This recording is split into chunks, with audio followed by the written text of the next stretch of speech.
मेरी नई girlfriend Ben बिंक जो थिएटर क्लब की स्टार थी, उसकी सबसे अच्छी दोस्त चियाओ किंग ठीक उसके सामने बैठी थी और वह टेबल के नीचे अपने पैर से मेरी टांग को हल्के हल्के छू रही थी।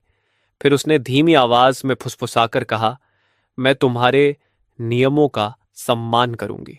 जब चाओ किंग और मैं कमरे से बाहर निकले तो मेरी गर्लफ्रेंड बेनिन बिंग बस हल्का सा लाल हो गई और उसने मुझे धीरे से याद दिलाया कि ज्यादा थकना मत, बस तुम्हारे दिल में मेरी थोड़ी सी जगह बनी रहे, मेरे लिए वही काफी है।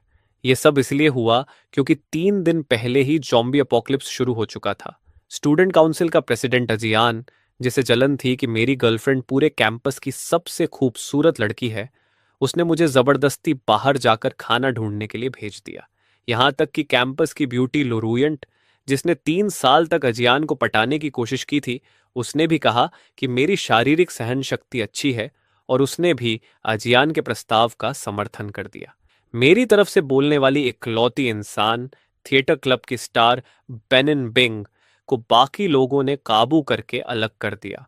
उन्होंने कहा कि अगर मैं वापस नहीं लौटा तो अगली बार बाहर भेजी जाने वाली बेनिन बिंग होगी। जब मैं बाहर पूरी तरह निराश खड़ा था, तभी अचानक मेरे अंदर डिवाइन शेल्टर सिस्टम जाग गया। पीप, उच्च संगतता पाई गई, बधाई हो, आप अब डिवाइन शेल्टर सिस्टम से जुड़ चुके हैं। क्या तुरंत डिप्लॉयमेंट चाहिए? भुगतान करके शेल्टर को अनलॉक किया जा सकता है। बेसिक इंफ्रास्ट्रक्चर, एक साधारण अपार्टमेंट, खेती की जमीन।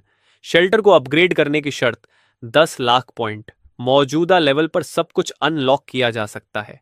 बेसिक इंस्टॉलेशन उपलब्ध। वर्तमान पॉइंट 0।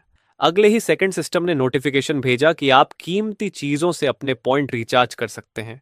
सोना, गहने, हीरे और प्राचीन वस्तुएं रिचार्ज के लिए इस्तेमाल की जा सकती है। 1 RMB बराबर 1 पॉइंट। मैं एक छोटी सी जंगल की खुली जगह में खड़ा था। सिस्टम, शेल्टर तुरंत डिप्लॉय करो। डिंग, अनुकूल वातावरण मिला। शेल्टर निर्माण शुरू। निर्माण समय 5 मिनट। जमीन हल्के हल्के कांपने लगी। आसपास के पेड़ तेजी से गायब हो गए और जमीन से 6 मीटर ऊंची ग्रे रंग की दीवार उभर आई। उसके अंदर धीरे धीरे लकड़ी की एक छोटी झोपड़ी दिखाई देने लगी। 5 मिनट बाद दीवार और झोपड़ी पूरी तरह बन चुके थे। मैंने दीवार को छूकर देखा तो ठोस गूंज की आवाज आई। मैं लकड़ी की झोपड़ी के अंदर गया। अंदर साधारण फर्नीचर था और एक अलग बाथरूम पहली नजर में ही दिख रहा था। तभी सिस्टम का पैनल मेरे दिमाग में दिखाई दिया। बैरक 5 लाख पॉइंट, जो 10 एलीट स्पेशल फोर्सेस सैनिक देगा। Android farm 5 lakh point. 400 वर्ग मीटर का स्थिर तापमान वाला अपार्टमेंट। 20 लोगों के लिए 1 महीने का खाना 2 लाख पॉइंट। टाइम रूम, मुझे जितनी जल्दी हो सके बैरक और फार्म अनलॉक करना होगा। यही यहां मेरी सर्वाइवल की बुनियाद है। मुझे याद आया कि बाहर निकलते समय मैं एक ज्वेलरी शॉप के सामने से गुजरा था, इसलिए मैं तुरंत वहां लौट गया। मैंने एक शराब की बोतल फेंक कर एक महिला जॉम्बी का ध्यान दूर कर दिया और जल्दी जल्दी दुकान के सारे सोने चांदी के गहने लूट लिए। मैंने गहनों की तरफ इशारा किया और कहा, सिस्टम, सबको पॉइंट में बदल दो। सिस्टम बोला, 4 मिलियन युआन मूल्य के सोने और प्लैटिनम के गहने खपत हुए, आपको 4 मिलियन पॉइंट मिले। मैं वापस शेल्टर लौट आया और दीवार के बाहर खड़े होकर बोला, सिस्टम, बैरक, फार्म और अपार्टमेंट अनलॉक करो। तुरंत दीवारों के अंदर एक छोटी बैरक उभर आई। 400 वर्ग मीटर का फार्म फैल गया और जमीन से 2 मंजिला छोटा बिल्डिंग निकल आया। 5 मिनट बाद 10 मजबूत आदमी कैमोफ्लेज कपड़ों में बैरक से बाहर निकले और एकदम सीधी लाइन में सावधान की मुद्रा में खड़े हो गए। मैंने उनके सीधे खड़े शरीर और मजबूत मांसपेशियों वाले एंड्रॉयड को देखकर हल्की मुस्कान के साथ कहा, तुम लोगों के अभी कोई नाम नहीं है। आज से तुम लोग बोइन, बो 2, बो 3 ऐसे करते हुए बो 10 तक कहलाओगे। बोइन, तुम्हें स्क्वाड का लीडर नियुक्त किया जाता है। मुझे यंग मास्टर कहकर बुलाओ। अब मेरे साथ चलो। स्कूल की कैंटीन के गोदाम में चलते हैं, हथियार लेते हैं और राशन इकट्ठा करते हैं। स्कूल की कैंटीन के गोदाम में करीब 20 छात्र गोल घेरा बनाकर बैठे थे। उनके चेहरे पीले पड़ चुके थे और आंखों में खालीपन था। कोई बोला, अब हम सिबोदा पर भरोसा नहीं कर सकते। हम लड़के चिट्ठी निकालेंगे, जो बाहर जाकर खाना लाएगा वह अगली बार से छूट जाएगा। तभी किसी ने कहा, क्यों सिर्फ हम लड़के ही चिट्ठी निकालें? अगर मरना है तो सब साथ मरेंगे। सारा जोखिम दूसरों पर मत डालो। एक लड़की बोली, खाना ढूंढना तो हमेशा से मर्दों का काम रहा है। दूसरी लड़की ने कहा, तो क्या हम लड़कियां गिनी ही नहीं जाएंगी? जॉन हुआन गुस्से से बोला, तुम लोगों को शर्म नहीं आती? बराबरी की बात तुम ही लोग करती थी, अब क्यों लड़कों को मरने भेजना चाहती हो जबकि तुम उनके मेहनत का फायदा उठाओ? तभी बेनिन बिंक उदास होकर बोली, अगर गिबोदा यहां होता तो मुझे ऐसे बर्ताव का सामना नहीं करना पड़ता, लेकिन वह तो बस चला गया, उसे मेरी परवाह ही नहीं। तभी दरवाजे पर मेरी आवाज गूंजी, वाह, यहां तो काफी हलचल है, तो बताओ किसे बलि का बकरा चुना है? अजियान ने मुझे देखकर हंसते हुए कहा, गिबोदा, बाहर बहुत खतरनाक है, इसलिए वापस भागकर यहां आ गए। पहले मेरे सामने घुटने टेक दो, तब मैं तुम्हें यहां रहने दूंगा और कल तुम्हें बाहर भेजेंगे। मैंने ठंडे स्वर में कहा, तुम्हारे लिए खाना ढूंढूं और तुम्हारे सामने घुटने भी टेकूं? लगता है तुम अभी पूरी तरह जागे नहीं हो। अजियान चिल्लाया, क्या तुम लड़ना चाहते हो? इसे मारो। मैंने पीछे खड़े बॉयन से कहा, इसका ख्याल रखो, अभी इसने मुझे घुटने टेकने को कहा था। बॉयन बोला, जी यंग मास्टर। अजियान तुरंत घबरा गया और बोला, भाई, मुझसे गलती हो गई, मुंह से निकल गया, कृपया मुझे छोड़ दो। मैंने कहा, ठीक है, जाने दो इसे। तभी बो आगे बढ़ा और रिपोर्ट करते हुए बोला, यंग मास्टर, राशन इकट्ठा करने का काम पूरा हो गया है। मैंने आसपास एक सुरक्षित ठिकाना भी बना दिया है, वहां खाने पीने की कमी नहीं होगी। फिर मैंने सबकी तरफ देखकर कहा, मैं आखिरी बार पूछ रहा हूं, कौन मेरे साथ चलना चाहता है? बेनिन बिंक ने होंठ काटे। उसकी आंखों में दृढ़ता थी और उसने सिर हिलाकर कहा, मैं तुम्हारे साथ चलूंगी। कई छात्रों के चेहरे पर जलन दिखाई दी। वे आगे बढ़कर मुझसे विनती करने लगे, लेकिन मेरी ठंडी नजरों ने उन्हें पीछे हटने पर मजबूर कर दिया। मैंने कहा, मैं सिर्फ बेनिन बिंक को ले जाऊंगा, बाकी लोग सपने देखना बंद करो। निंगबिंग बोली, हम भी कोशिश कर सकते हैं, प्लीज हमें भी ले चलो, बेनिन बिंक उससे कहो ना। एक लड़की रोते हुए बोली, मैं भूख से मरना नहीं चाहती, गिब्बोदा से कहो मुझे भी साथ ले जाए। चाओकिंग बोली, गिबोडा मुझे भी ले चलो। मैंने शांत स्वर में कहा, नहीं, मैं सिर्फ तुम्हें ही ले जा सकता हूं। तभी किसी ने घुटनों पर गिरकर कहा, मुझसे गलती हो गई, मुझे माफ कर दो, मुझे भी साथ ले चलो, मैं तुम्हारे लिए कुछ भी करूंगा। मैंने मुड़ते हुए कहा, बस चलो, वापस चलते हैं। तभी वो घबराकर बोली, गिबोदा, क्या तुम मुझे भी नहीं ले जाओगे? मैं तुम्हारी गर्लफ्रेंड हूं, तुमने कहा था कि हमेशा मेरी रक्षा करोगे। मैंने ठंडी हंसी के साथ कहा, और तुम सच में मर्दों की बातों पर भरोसा करती हो? कितनी भोली हो, बधाई हो, तुम्हें अच्छा सबक मिल गया, अगली बार याद रखना। निंगबिन, चलो चलते हैं। बोदा, हराम खोर, तुम्हें इसका पछतावा होगा। हम छोटी जंगल वाली जगह में बने शेल्टर के सामने पहुंच गए। मैंने कहा, तो यही है तुम्हारा शेल्टर? ये तो कमाल है, एक बिल्डिंग जो अचानक कहीं से भी प्रकट हो जाए, ये थोड़ा अजीब लगता है। जब यहां और लोग आएंगे तो मैं इसे कैसे समझाऊंगा? सिस्टम ने जवाब दिया, चिंता मत करें, जो भी सर्वाइवर इस शेल्टर में प्रवेश करेंगे उनकी धारणा बदल दी जाएगी। उन्हें सिर्फ इतना लगेगा कि आपकी क्षमताएं असाधारण हैं, उन्हें इसमें कोई भी अजीब बात महसूस नहीं होगी। मैंने कहा, अंदर आओ, अब से यह जगह एक सुरक्षित क्षेत्र है। मैं बेनिंग बिंग को एक स्टूडियो अपार्टमेंट में ले गया और कहा, अब से तुम यहीं रहोगी, कोई भी कमरा चुन लो और आराम से बस जाओ। बेनिंग बिंग ने कमरे को चारों तरफ से देखा और जैसे ही उसकी नजर साफ सुथरे बिस्तर पर पड़ी, उसकी आंखें चमक उठीं। वह मेरी तरफ मुड़ी और बोली, धन्यवाद कॉमरेड गिबोदा। फिर मैंने बॉय और उसके लोगों से कहा, स्कूल के सुपरमार्केट और स्टोर रूम में जाओ, जितना पानी और खाना मिल सके सब लेकर आओ। जी यंग मास्टर। तभी बेनिन बिंग जल्दी से आगे बढ़ी और बॉय की जैकेट का किनारा पकड़ते हुए बोली, बड़े भाई, क्या रास्ते में मेरे लिए कुछ महिलाओं के हाइजीन प्रोडक्ट्स भी ला सकते हो? कुछ दिनों में मेरे पीरियड्स आने वाले हैं। मैंने तुरंत कहा, जरूरत की चीजें और टॉयलेट आइटम जितना हो सके ले आना, और महिला प्रोडक्ट्स का भी अच्छा खासा स्टॉक बना लेना। समझ गया यंग मास्टर। बॉय और उसके लोग चले गए। अपार्टमेंट में अब सिर्फ हम दोनों ही बचे थे। बेनिन बिंग घबराहट में अपने कपड़ों का किनारा मरोड़ रही थी और कमरे में हल्की सी चुप्पी छाई हुई थी। उसने पूछा, ये लोग तुम्हें यंग मास्टर क्यों कहते हैं? मैंने मुस्कुराकर कहा, कमांड करना आसान हो जाता है, बस इसलिए। तुम चिंता मत करो। बेन बिंग ने सिर उठाकर गिबोदा की तरफ देखा। उसकी आंखों में साफ साफ प्रशंसा थी। उसने कहा, तुम सच में कमाल के हो? मैंने पूछा, कमाल? किस मतलब में? उसने धीरे से कहा, मुझे यहां लाने के लिए धन्यवाद। ऊपर से देखकर तो ऐसा नहीं लगता था, लेकिन जब तुम झुके तो मुझे अंदाजा हुआ कि तुम कितने प्रभावशाली हो। मैं हैरान होकर बोला, प्रभावशाली? क्या मतलब? शुरुआत में बेन इन बिंक खुद भी उलझन में थी, लेकिन अगले ही पल उसने नीचे देखा और अचानक उसका सुंदर जेड जैसा सफेद चेहरा लाल हो गया। मैंने कहा, तुम कमरे में जाकर थोड़ा आराम कर लो, मैं अपनी खुद की रूम भी देख आता हूं।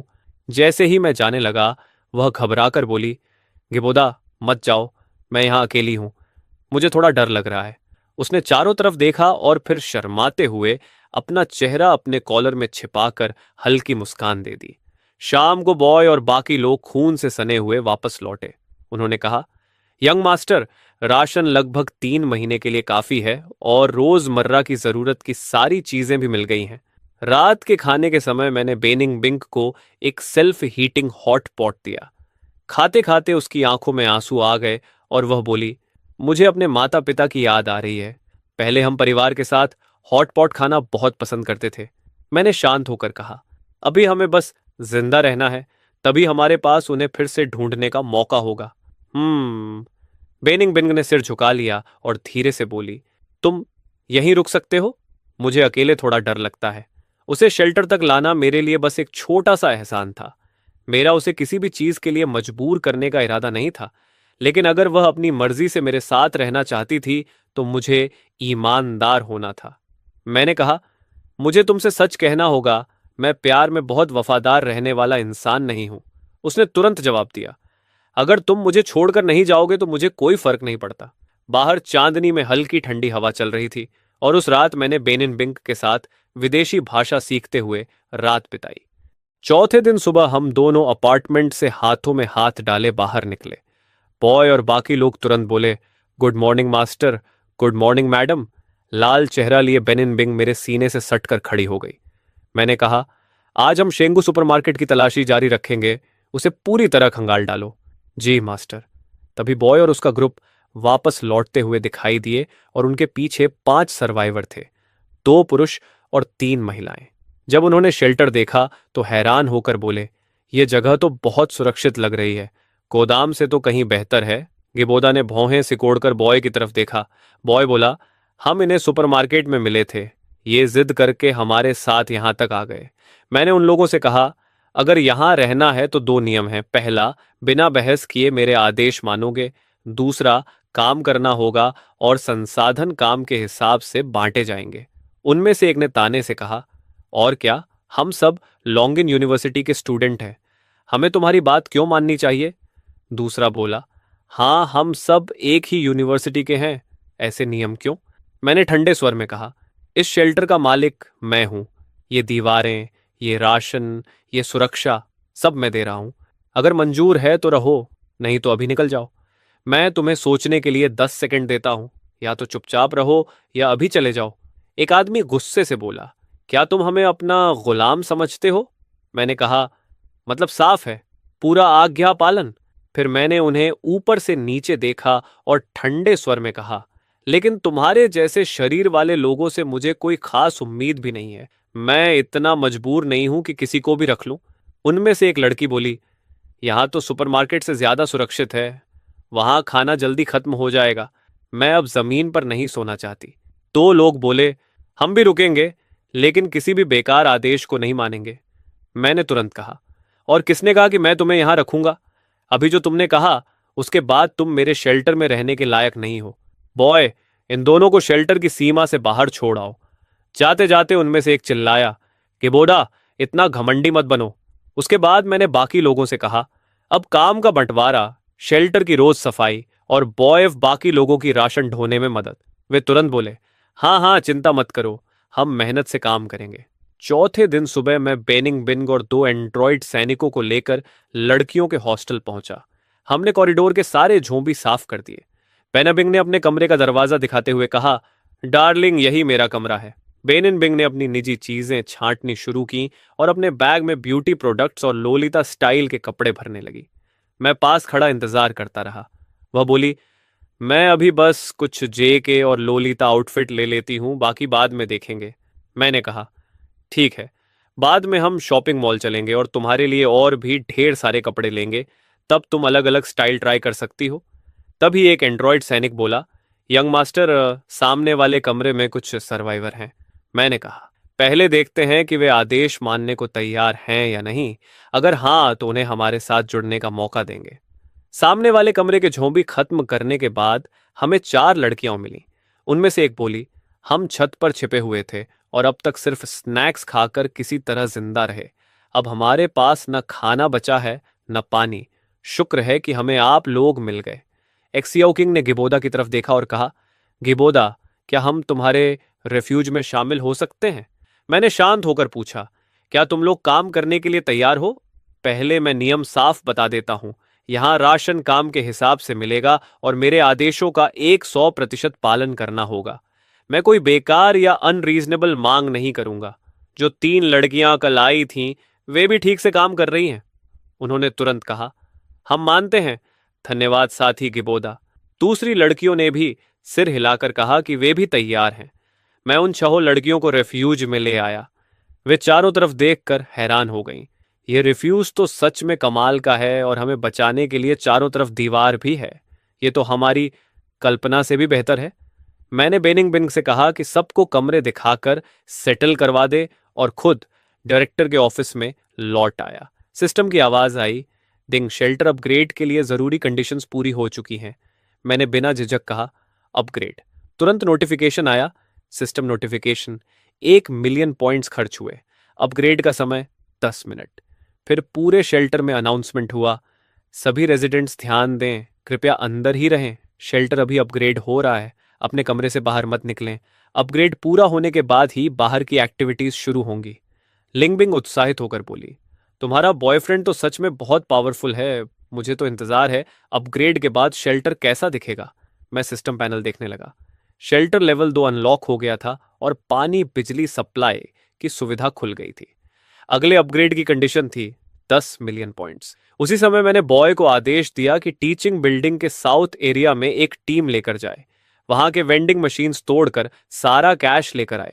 थोड़ी देर बाद वे लौटे और बोले, यंग मास्टर, सारा पैसा ले आए हैं। मैंने पैसे को पॉइंट्स में एक्सचेंज किया। सिस्टम ने बताया, कैश डिपॉजिट पॉइंट्स प्राप्त हुए। Current points 3 million. मैंने उनमें से 2 मिलियन खर्च किए और बैरिक्स अपग्रेड कर दी, जो अब 3 मंजिला बिल्डिंग बन गई। सिस्टम ने बताया कि बैरिक्स लेवल 2 पर अपग्रेड हो गई है और अब 50 नए एंड्रॉयड सोल्जर्स मिलेंगे। जब मैं बैरिक्स पहुंचा तो पहले के 60 एंड्रॉयड सोल्जर्स बिल्कुल सीधी लाइन में खड़े थे। मैंने बॉय को कंपनी कमांडर बना दिया और आदेश दिया, हर स्क्वाड में 10 आदमी होंगे। अब से तुम सब बॉय के आदेश मानोगे। बाकी बचे पॉइंट्स से मैंने आउटर वॉल और डायरेक्टर रेजिडेंस भी अपग्रेड कर दी। सिस्टम ने बताया, आउटर वॉल लेवल 2, ऊंचाई 10 मीटर, मोटाई 50 सेंटीमीटर। साधारण ज़ॉम्बीज इसका कुछ नहीं बिगाड़ पाएंगे। Director residence level 2, luxury villa with high and furniture. थोड़ी देर बाद लड़कियां अपार्टमेंट से बाहर आईं और हैरानी से बोली, हे भगवान, शेल्टर तो पहले से बहुत बड़ा हो गया और इतने गार्ड्स भी आ गए। शेरी, क्या ये सब तुम्हारे बॉडीगार्ड्स हैं? मैंने हंसकर कहा, हाँ, अभी अभी आए हैं, शेल्टर की सिक्योरिटी संभालेंगे। वे सब प्रभावित होकर बोली, गिबोदा, तुम सच में बहुत ताकतवर हो। फिर खाने का समय हो गया। गिबोदा ने सबके लिए डिनर अरेंज किया। बेइंग बेन ने कृतज्ञता से कहा, अगर तुम नहीं होते तो हम अभी भी डॉर्मेट्री में भूख और डर से मर रहे होते। हम वादा करते हैं कि मेहनत करेंगे और कोई परेशानी नहीं करेंगे। मैंने शांत होकर कहा, हम सब क्लासमेट्स हैं, इसलिए यह कोई बड़ी बात नहीं, लेकिन रूल्स नहीं बदलेंगे। आदेश मानोगे तो सब ठीक रहेगा, नहीं तो नियम के अनुसार सजा भी मिलेगी। तभी किसी ने पूछा, वैसे तुम निम्बा से कैसे मिले? तुम दोनों साथ कैसे आए? मैंने बेनिंगबेन की तरफ देखा और सरलता से बताया कि अपोकलिप्स शुरू होने के बाद मेरी उससे मुलाकात हुई, मैंने उसे बचाया और रिफ्यूज में लाया और धीरे धीरे हम दोनों साथ हो गए। यह सुनकर एक्सियाओकिंग की आंखों में एक चालाक चमक आई और उसने हैरानी से कहा, ओह, इतना आसान? मैंने हल्की मुस्कान के साथ मजाकिया अंदाज में कहा, तुम्हें सच में लगता है कि इस अपोकलिप्स में अभी भी पहले की तरह कई बार रेस्टोरेंट में डिनर करके धीरे धीरे फीलिंग्स डेवलप करके ही रिलेशनशिप शुरू होता है? वह घबरा कर बोली, नहीं, मेरा वो मतलब नहीं था, लेकिन तुम सही कह रहे हो। अपोकलिप्स के बाद प्यार भी पहले जैसा नहीं रहा। उसी समय मेज के नीचे एक्सियाओकिंग का स्टॉकिंग पहना हुआ पैर धीरे से गिबोडा की पिंडली को छू गया। मैं एक पल के लिए सख्त हो गया। एग्जियाओकिंग के गाल हल्के लाल हो गए, उसकी नजरें थोड़ी लुभाने वाली थीं, लेकिन मेरा चेहरा बिल्कुल शांत रहा। मेज के नीचे मैंने धीरे से हाथ बढ़ाकर उसकी एड़ी पकड़ ली। उसका शरीर हल्का कांपने लगा और उसकी आंखों में थोड़ी घबराहट आ गई। किसी ने पूछा, शाओकिंग, तुम ठीक से खा क्यों नहीं रही? मुझे लगता है तुम कांप रही हो। वह बोली। अचानक थोड़ा पेट दर्द हो गया, शायद थोड़ा पानी पी लूं तो ठीक हो जाएगा। दूसरी लड़की बोली, ठीक है, थोड़ा ज्यादा पानी पी लो। मैं चुपचाप सब देखता रहा और सोचा कि मुझे किसी मौके पर श्याओ किंग से गंभीर बात करनी चाहिए। तभी श्याओ किंग थोड़ा आगे झुकी, एक भौं उठाई और मुस्कुराकर बोली, गिबोदा, मैंने उस दिन स्कूल फोरम पर एक पोस्ट देखा था। उसमें लिखा था कि तुम और लेनेरन बहुत करीब थे। क्या यह सच है? मेरी चॉपस्टिक्स प्लेट में गिर गईं और मेरी उंगलियां मेज के किनारे कस गईं। लेनेरन? मैंने अचानक सिर उठाकर एक्जियोकिंग को घूरते हुए पूछा, तुम ये क्यों पूछ रही हो? वह बोली, जब हम डॉर्मिटरी में छिपे हुए थे तब मुझे लगा कि मैंने दूर से लेनेरन को देखा था। अभी खाना खाते समय अचानक वही पोस्ट याद आ गया, इसलिए पूछ लिया। अपोकलिप्स के बाद मैंने बहुत कुछ झेला था और मेरा दिल अब लगभग अडिग हो चुका था, लेकिन मेरे बड़े भाई से जुड़ी बात मुझे अब भी बेचैन कर देती थी। मैंने जल्दी से पूछा, क्या तुमने सच में लेनेरान को देखा? मजाक मत करो, जल्दी बताओ कहाँ देखा? उसने कहा, जब हम डॉर्मिटोरी में छिपे थे तब दूर स्कूल के मेन ऑडिटोरियम की तरफ कुछ सर्वाइवर्स दिखाई दिए थे। दूरी ज्यादा थी और हमें डर था कि ज़ॉम्बीज का ध्यान न खिंच जाए, इसलिए हमने आवाज नहीं लगाई, लेकिन उनमें से एक व्यक्ति लेनेरन जैसा ही लग रहा था। यह सुनकर मैं तुरंत खड़ा हुआ और तेज कदमों से बाहर निकल गया। पीछे मुड़े बिना मैंने कहा, मैं बाहर जा रहा हूं, मुझे कुछ काम है। बेंग बैन घबरा कर बोली, चेरी, तुम इतनी रात को कहां जा रहे हो? मैंने बस हाथ हिलाकर जल्दी जल्दी कदम बढ़ाए और कहा, एक्जियोकिंग ने बताया कि ऑडिटोरियम की तरफ सर्वाइवर्स हैं। मैं बॉय और बाकी लोगों के साथ जाकर वहां एक बार देख कर आता हूं। तुम लोग शेल्टर में ही रहो और आराम करो, बस मेरे वापस आने का इंतजार करना। 30 सैनिकों को साथ लेकर मैं तेजी से स्कूल की लैब रोड की तरफ बढ़ा। सैनिक हथियार हाथ में लेकर चारों तरफ सतर्क निगाह से पहरा दे रहे थे। बड़े ऑडिटोरियम के अंदर गोजिंग सोफे पर ढीला होकर बैठा था और उसकी नजर जल्दी से रन किंगली के शरीर पर घूम गई।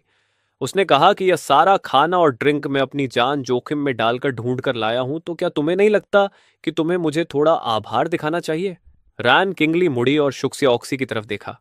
उसकी नजर दृढ़ थी। उसने कहा, चोयोक्सी, जो सामान हम लाए हैं उसे इकट्ठा करो। हम अभी यहां से निकलकर किसी और शरण की जगह ढूंढेंगे। शुक्सियोक्सी घबरा कर बोली, बहन किंगली, बाहर बहुत सारे ज़ॉम्बीज हैं। अगर हम बाहर गए और खतरे में पड़ गए तो क्या करेंगे? और अगर हम निकल भी जाए तो जाएंगे कहाँ? गोजिंग हंसते हुए बोला, तुम जाना चाहती हो? मुझसे पूछा भी नहीं, पहले मेरा कर्ज तो चुकाओ। रण किंगली की आंखें ठंडी हो गईं। उसने हाथ उठाकर अपनी कमर से एक छोटा चाकू निकाला और उसकी नोक अपनी ही गर्दन पर रख दी। उसने कहा, मैंने तुम्हारा खाना नहीं खाया, तुम्हारा पानी नहीं पिया, मेरा तुम पर कैसा कर्ज?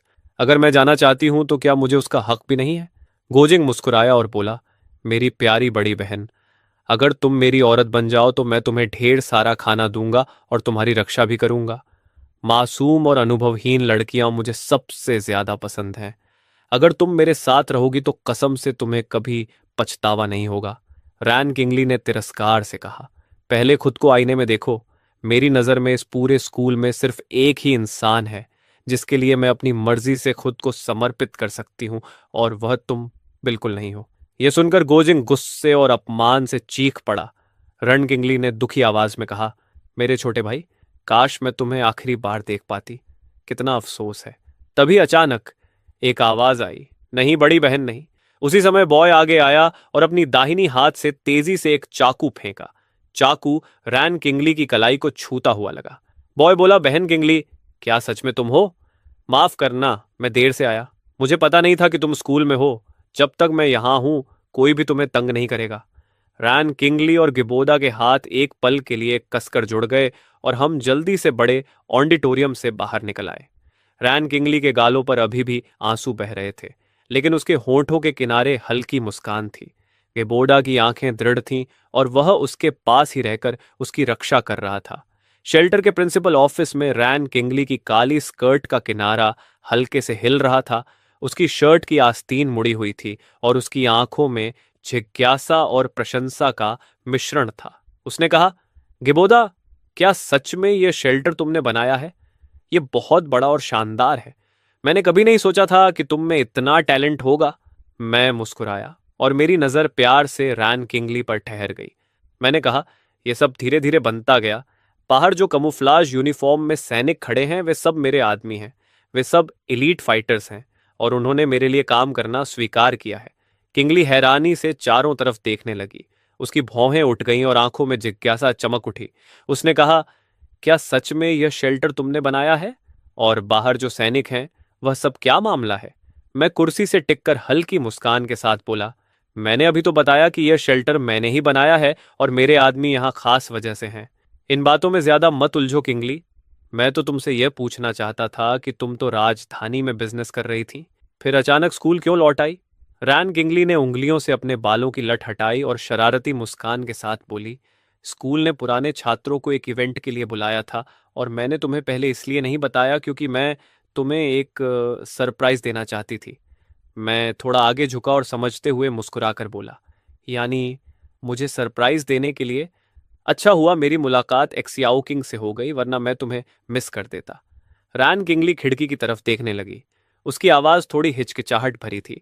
उसने हल्की लाल हुई गालों के साथ पूछा, अभी जब तुम लौटे थे तब मैंने एक जे के यूनिफॉर्म वाली लड़की को देखा था। तुमने उसे निंगबिंग कहा था। वह तुम्हारी बहुत परवाह करती लग रही थी। तुम दोनों के बीच क्या रिश्ता है? मैंने थोड़ा झेंपते हुए गाल खुजलाया और नजरें चुराकर कहा, वह मेरी गर्लफ्रेंड है। रैन किंगली की पुतलियां सिकुड़ गईं और वह अनायास आधा कदम पीछे हट गई। उसने भौहें सिकोड़ी और बोली, तुम्हारी गर्लफ्रेंड लोरुयानेट का क्या हुआ? मेरी आंखें थोड़ी उदास हो गईं और मैं मेज पर उंगलियां थपथपाते हुए शांत स्वर में बोला, उसे कुछ नहीं हुआ। हमारा ब्रेकअप हो गया। उसने मुझे कैफेटेरिया के स्टोर रूम में धोखा दिया था। रैन किंगली के चेहरे पर गुस्सा आ गया। उसने अपनी स्कर्ट का किनारा कसकर पकड़ लिया और तेज आवाज में बोली, वह इतनी घटिया कैसे हो सकती है? तुम उसके साथ इतने अच्छे थे, क्या उसे जरा भी शर्म नहीं आई? मैंने नाक के पास हाथ रखकर धीरे से कहा, दुनिया में हर तरह के लोग होते हैं। अब उस बात पर गुस्सा करने का कोई फायदा नहीं। वह सब अतीत है। अब आगे बढ़ना ही बेहतर है। रैन किंगली की आंखें नरम हो गईं। वह थोड़ा आगे झुकी और मुस्कुराकर बोली, अच्छा है, अगर तुम सच में आगे बढ़ पा रहे हो। निंगबिंग मुझे पहली नजर में ही अच्छी लगी।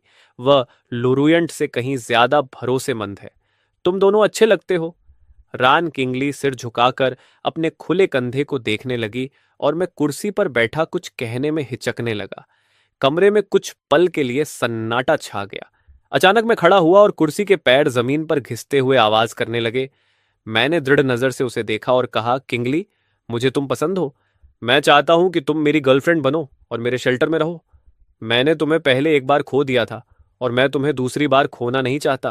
रैन किंगली ने धीरे से कहा, निंगबिंग एक अच्छी लड़की है।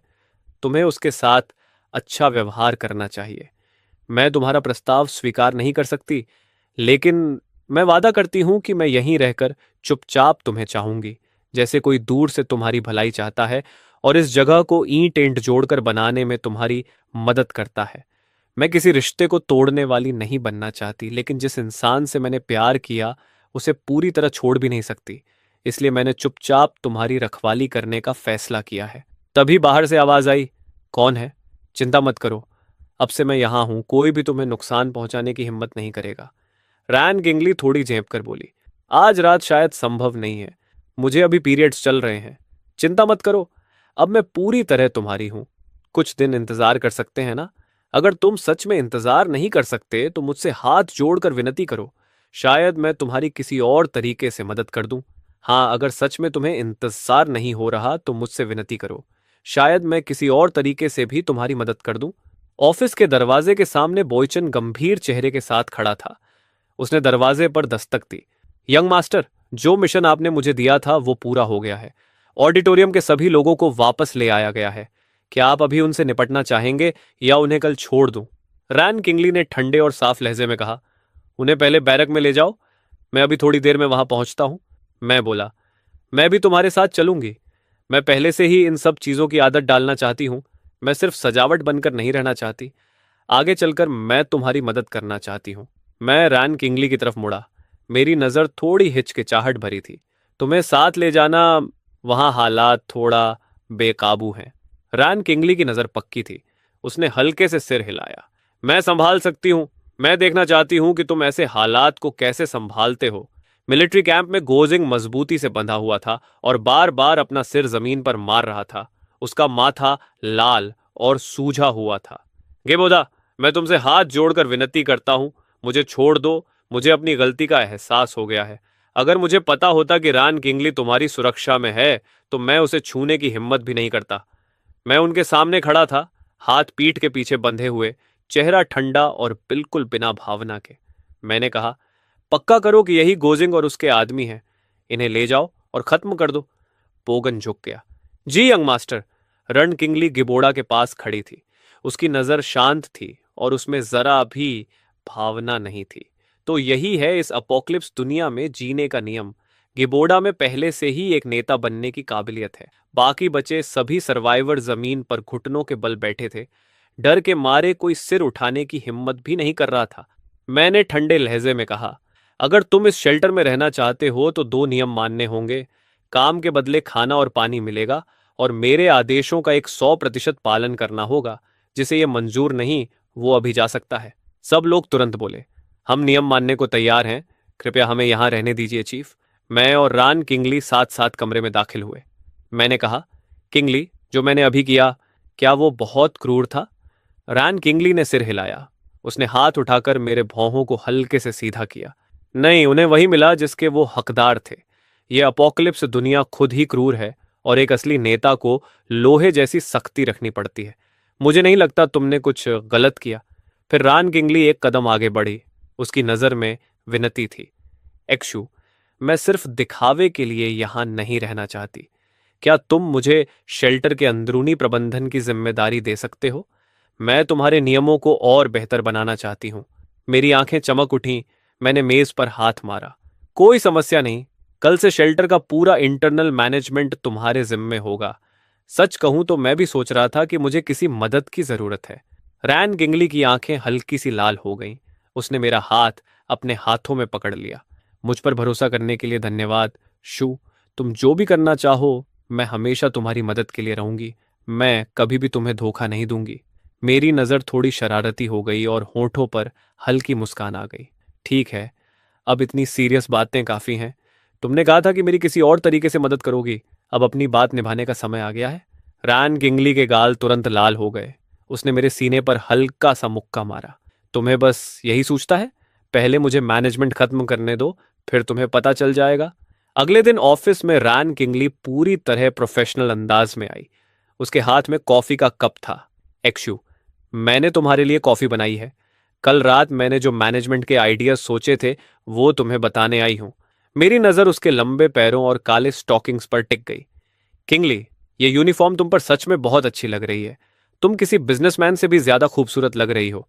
रैन किंगली के गाल हल्के से लाल हो गए। उसने कॉफी मेज पर रख दी। अगर तुम्हें पसंद है तो मैं इसे ज्यादा पहना करूंगी, लेकिन ऐसा लग रहा है जैसे मैं तुम्हारी पर्सनल सेक्रेटरी बनती जा रही हूं। फिर उसने मुस्कान हटाकर गंभीर चेहरा बना लिया। सबसे पहले टाइटल्स की बात। सब लोग तुम्हें स्टूडेंट गिबोदा बुलाते हैं। ये ठीक नहीं है। इससे हायरार्की का सम्मान नहीं बनता। मैंने 4 नाम सोचे हैं, मास्टर, बॉस, यंग मास्टर या डायरेक्टर। तुम क्या चुनोगे? मैं मेज पर उंगलियां थपथपाते हुए सोचने लगा। फिर बोला, मुझे डायरेक्टर कहो। ये मेरी जिम्मेदारी से भी मेल खाता है और अजीब भी नहीं लगता। रैन किंगली ने सिर हिलाया। ठीक है, अब जो प्लान मैंने बनाया है वो देखो। काम के बदले राशन देने के लिए हम एक पॉइंट सिस्टम बना सकते हैं। एक व्यक्ति इवैल्यूएशन करेगा और रिसोर्सेज को भी एक जिम्मेदार व्यक्ति संभालेगा ताकि अफरा तफरी ना हो। मैं हंसकर बोला, तुम सच में कमाल हो। आज रात मैं तुम्हारी हर बात मानूंगा। लोगों के सामने मैं डायरेक्टर रहूंगा, लेकिन अकेले में अगर तुम मुझे मास्टर कहना चाहो तो मुझे कोई आपत्ति नहीं। मेरी आंखें चमक उठीं। मैंने हाथ बढ़ाकर रैन किंगली को पकड़ने की कोशिश की। अभी यहां कोई नहीं है, क्यों ना अभी ही कोशिश कर लें? रैन किंगली शरारती मुस्कान के साथ फुर्ती से बच गई, फिर मुड़कर दरवाजे की तरफ बढ़ गई। उसने हल्के अंदाज में कहा, अभी दिन है और हमारे पास बहुत काम है। मेरे बारे में इतना मत सोचो, बाद में तुम्हारा ध्यान रखूंगी। मैं कुर्सी की पीठ पर झुक गया, उंगलियां मेज पर थपथपा रहा था, भौहें हल्की सी सिकुड़ी हुई थीं। मैं सोचने लगा, इस शेल्टर को बेहतर बनाने के लिए अभी और लोगों की जरूरत है। मुझे जल्दी से पॉइंट सिस्टम शुरू करना होगा और भर्ती भी करनी होगी।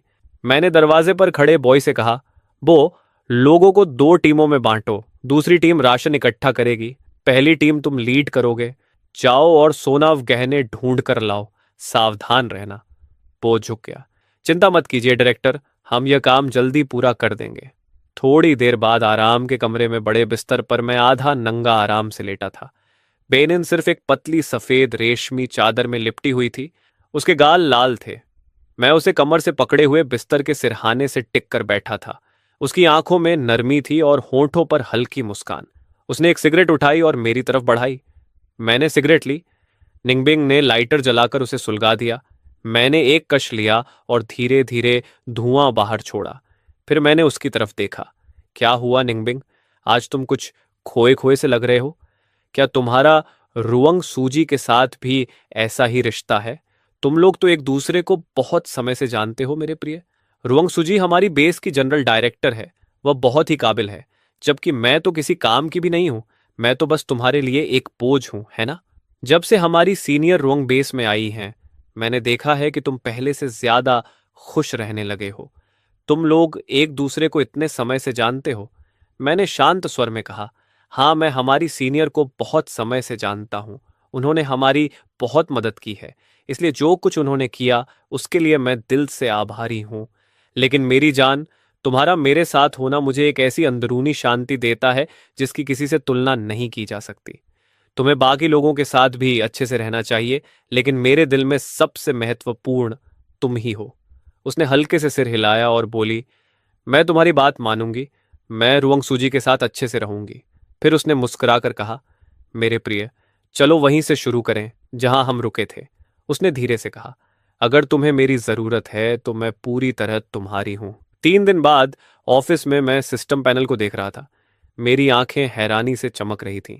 32,80,000 पॉइंट्स, ये तो सुविधाएं अनलॉक करने के लिए काफी हैं।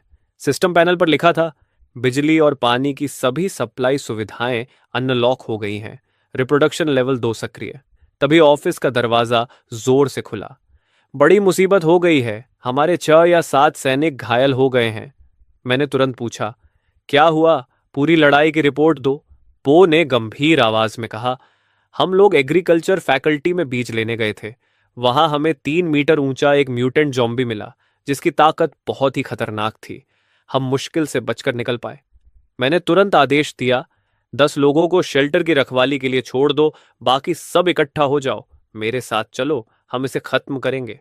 एग्रीकल्चर फैकल्टी की मुख्य इमारत के सामने वह 3 मीटर लंबा म्यूटेंट जॉम्बी खाली मैदान में खड़ा था। वह गहरी और डरावनी गर्जना कर रहा था। उसकी आंखें खाली थीं और उसके शरीर से सड़ांत की बदबू आ रही थी। मैं खंडहर के पीछे छिपकर उसे देख रहा था, जबकि बो और उसके आदमी 4 मीटर गहरा गड्ढा खोदकर जाल बिछा रहे थे और उसमें लकड़ी के नुकीले खूंटे लगा रहे थे। उसके बाद एक सैनिक को जॉम्बी को लुभाने के लिए भेजा गया। सैनिक तेजी से काम करते रहे, गड्ढा खोदते और खूंटे लगाते रहे। 1 घंटे बाद सैनिक नंबर 11 अपनी छिपने की जगह से बाहर आया और उसने जॉम्बी पर 10 पत्थर फेंके। आवाज सुनते ही म्यूटेंट जॉम्बी गुस्से में बड़ी बड़ी छलांगे लगाते हुए सैनिक नंबर 11 की ओर दौड़ा। अगले ही पल वह सीधे जाल में गिर गया। उसका भारी शरीर हवा में झूलता हुआ गड्ढे में जा गिरा। उसकी आंखों में डर चमक उठा और उसने भयानक चीख निकाली। गड्ढे के अंदर उसका शरीर दर्जनों लकड़ी के खूंटों से आर पार हो गया था, लेकिन फिर भी वह लगातार तड़प रहा था। सैनिक अपनी छिपने की जगह से बाहर आए और जॉम्बी पर पेट्रोल डाल दिया, फिर आग लगा दी। पल भर में आग की लपटों ने पूरे जॉम्बी को घेर लिया। मैं गड्ढे के किनारे खड़ा था, हाथ बांधे हुए, और शांत आवाज में बोला, इसे 5 मिनट और जलने दो ताकि पक्का हो जाए कि यह पूरी तरह खत्म हो चुका है। 5 मिनट बाद आग बुझाने के बाद सैनिकों ने जॉम्बी का सिर खोला। उनके हाथ बहुत सटीक थे। तभी बो के हाथ में एक धूसर रंग का क्रिस्टल दिखाई दिया। मेरे अंदर उत्साह की लहर दौड़ गई। पूरी तरह म्यूटेट हुए जॉम्बी का क्रिस्टल। आखिरकार अब मैं इवॉल्व कर पाऊंगा। मैंने क्रिस्टल हाथ में लिया और सैनिकों की तरफ गंभीर चेहरा करके कहा, मैं अभी इस क्रिस्टल को एब्जॉर्ब करूंगा, तुम सब मेरी सुरक्षा की जिम्मेदारी लो। तभी मुख्य इमारत की खिड़कियों से जुआई सोमिंगवान और 50 से ज्यादा प्रोफेसर और छात्र झांकने लगे। उनमें से एक ने जोर से कहा, आप लोग सेना है ना? क्या आप हमें बचाने आए हैं? मैं मुड़ा और उनकी ओर देखते हुए बोला, हम सेना नहीं हैं, मैं स्पोर्ट्स फैकल्टी का छात्र QU IBODA हूं। मैंने आदेश दिया, इन सबको साथ ले चलो। तभी जुआ जल्दी से इमारत से बाहर भाग कर आया और बोला, कमेट जे, क्या आप हमें थोड़ा खाना दे सकते हैं? हमारे पास लगभग कोई राशन नहीं बचा। मैंने ठंडे स्वर में कहा, मैं तुम्हें खाना दे सकता हूं, लेकिन 2 शर्तों पर, काम के बदले सामान और मेरे आदेशों का पूरी तरह पालन। तभी एक आदमी गुस्से में बोला, तुम तो बस एक साधारण छात्र हो, तुम डायरेक्टरों से ऐसे बात करने की हिम्मत कैसे कर सकते हो? तभी मेरे एक सैनिक ने उसे जोरदार थप्पड़ मारा और कहा, अगर अगली बार भी तुमने हमारे चीफ का अपमान किया तो अगली बार सिर्फ थप्पड़ नहीं पड़ेगा। मैंने शांत आवाज में कहा, जो लोग हमारे साथ आना चाहते हैं वे मेरे पीछे आ जाएं। मैं तुम्हें सुरक्षा और खाना दोनों दूंगा, बाकी लोग अपनी राह खुद चुन लें। तभी सोम यिंग स्वान एक 60 साल के आदमी को सहारा देकर मेरे पास लाई और बोली, मेरे पिता को तेज बुखार है, क्या शेल्टर में दवाइयां हैं? अगर हैं तो मैं आपके साथ चलने और काम करने के लिए तैयार हूं। मैंने कहा, हाँ शेल्टर में दवाइयां हैं, मेरे साथ चलो, मैं तुम्हारे पिता के लिए दवा ले आऊंगा। धीरे धीरे सभी बचे हुए लोग मेरे पीछे खड़े हो गए। तभी किसी ने गुस्से में कहा, क्या तुम सच में इतने निर्दयी बनोगे? आखिर हम तुम्हारे प्रोफेसर हैं। मैंने ठंडी हंसी के साथ कहा, प्रोफेसर? हरामियों की टोली।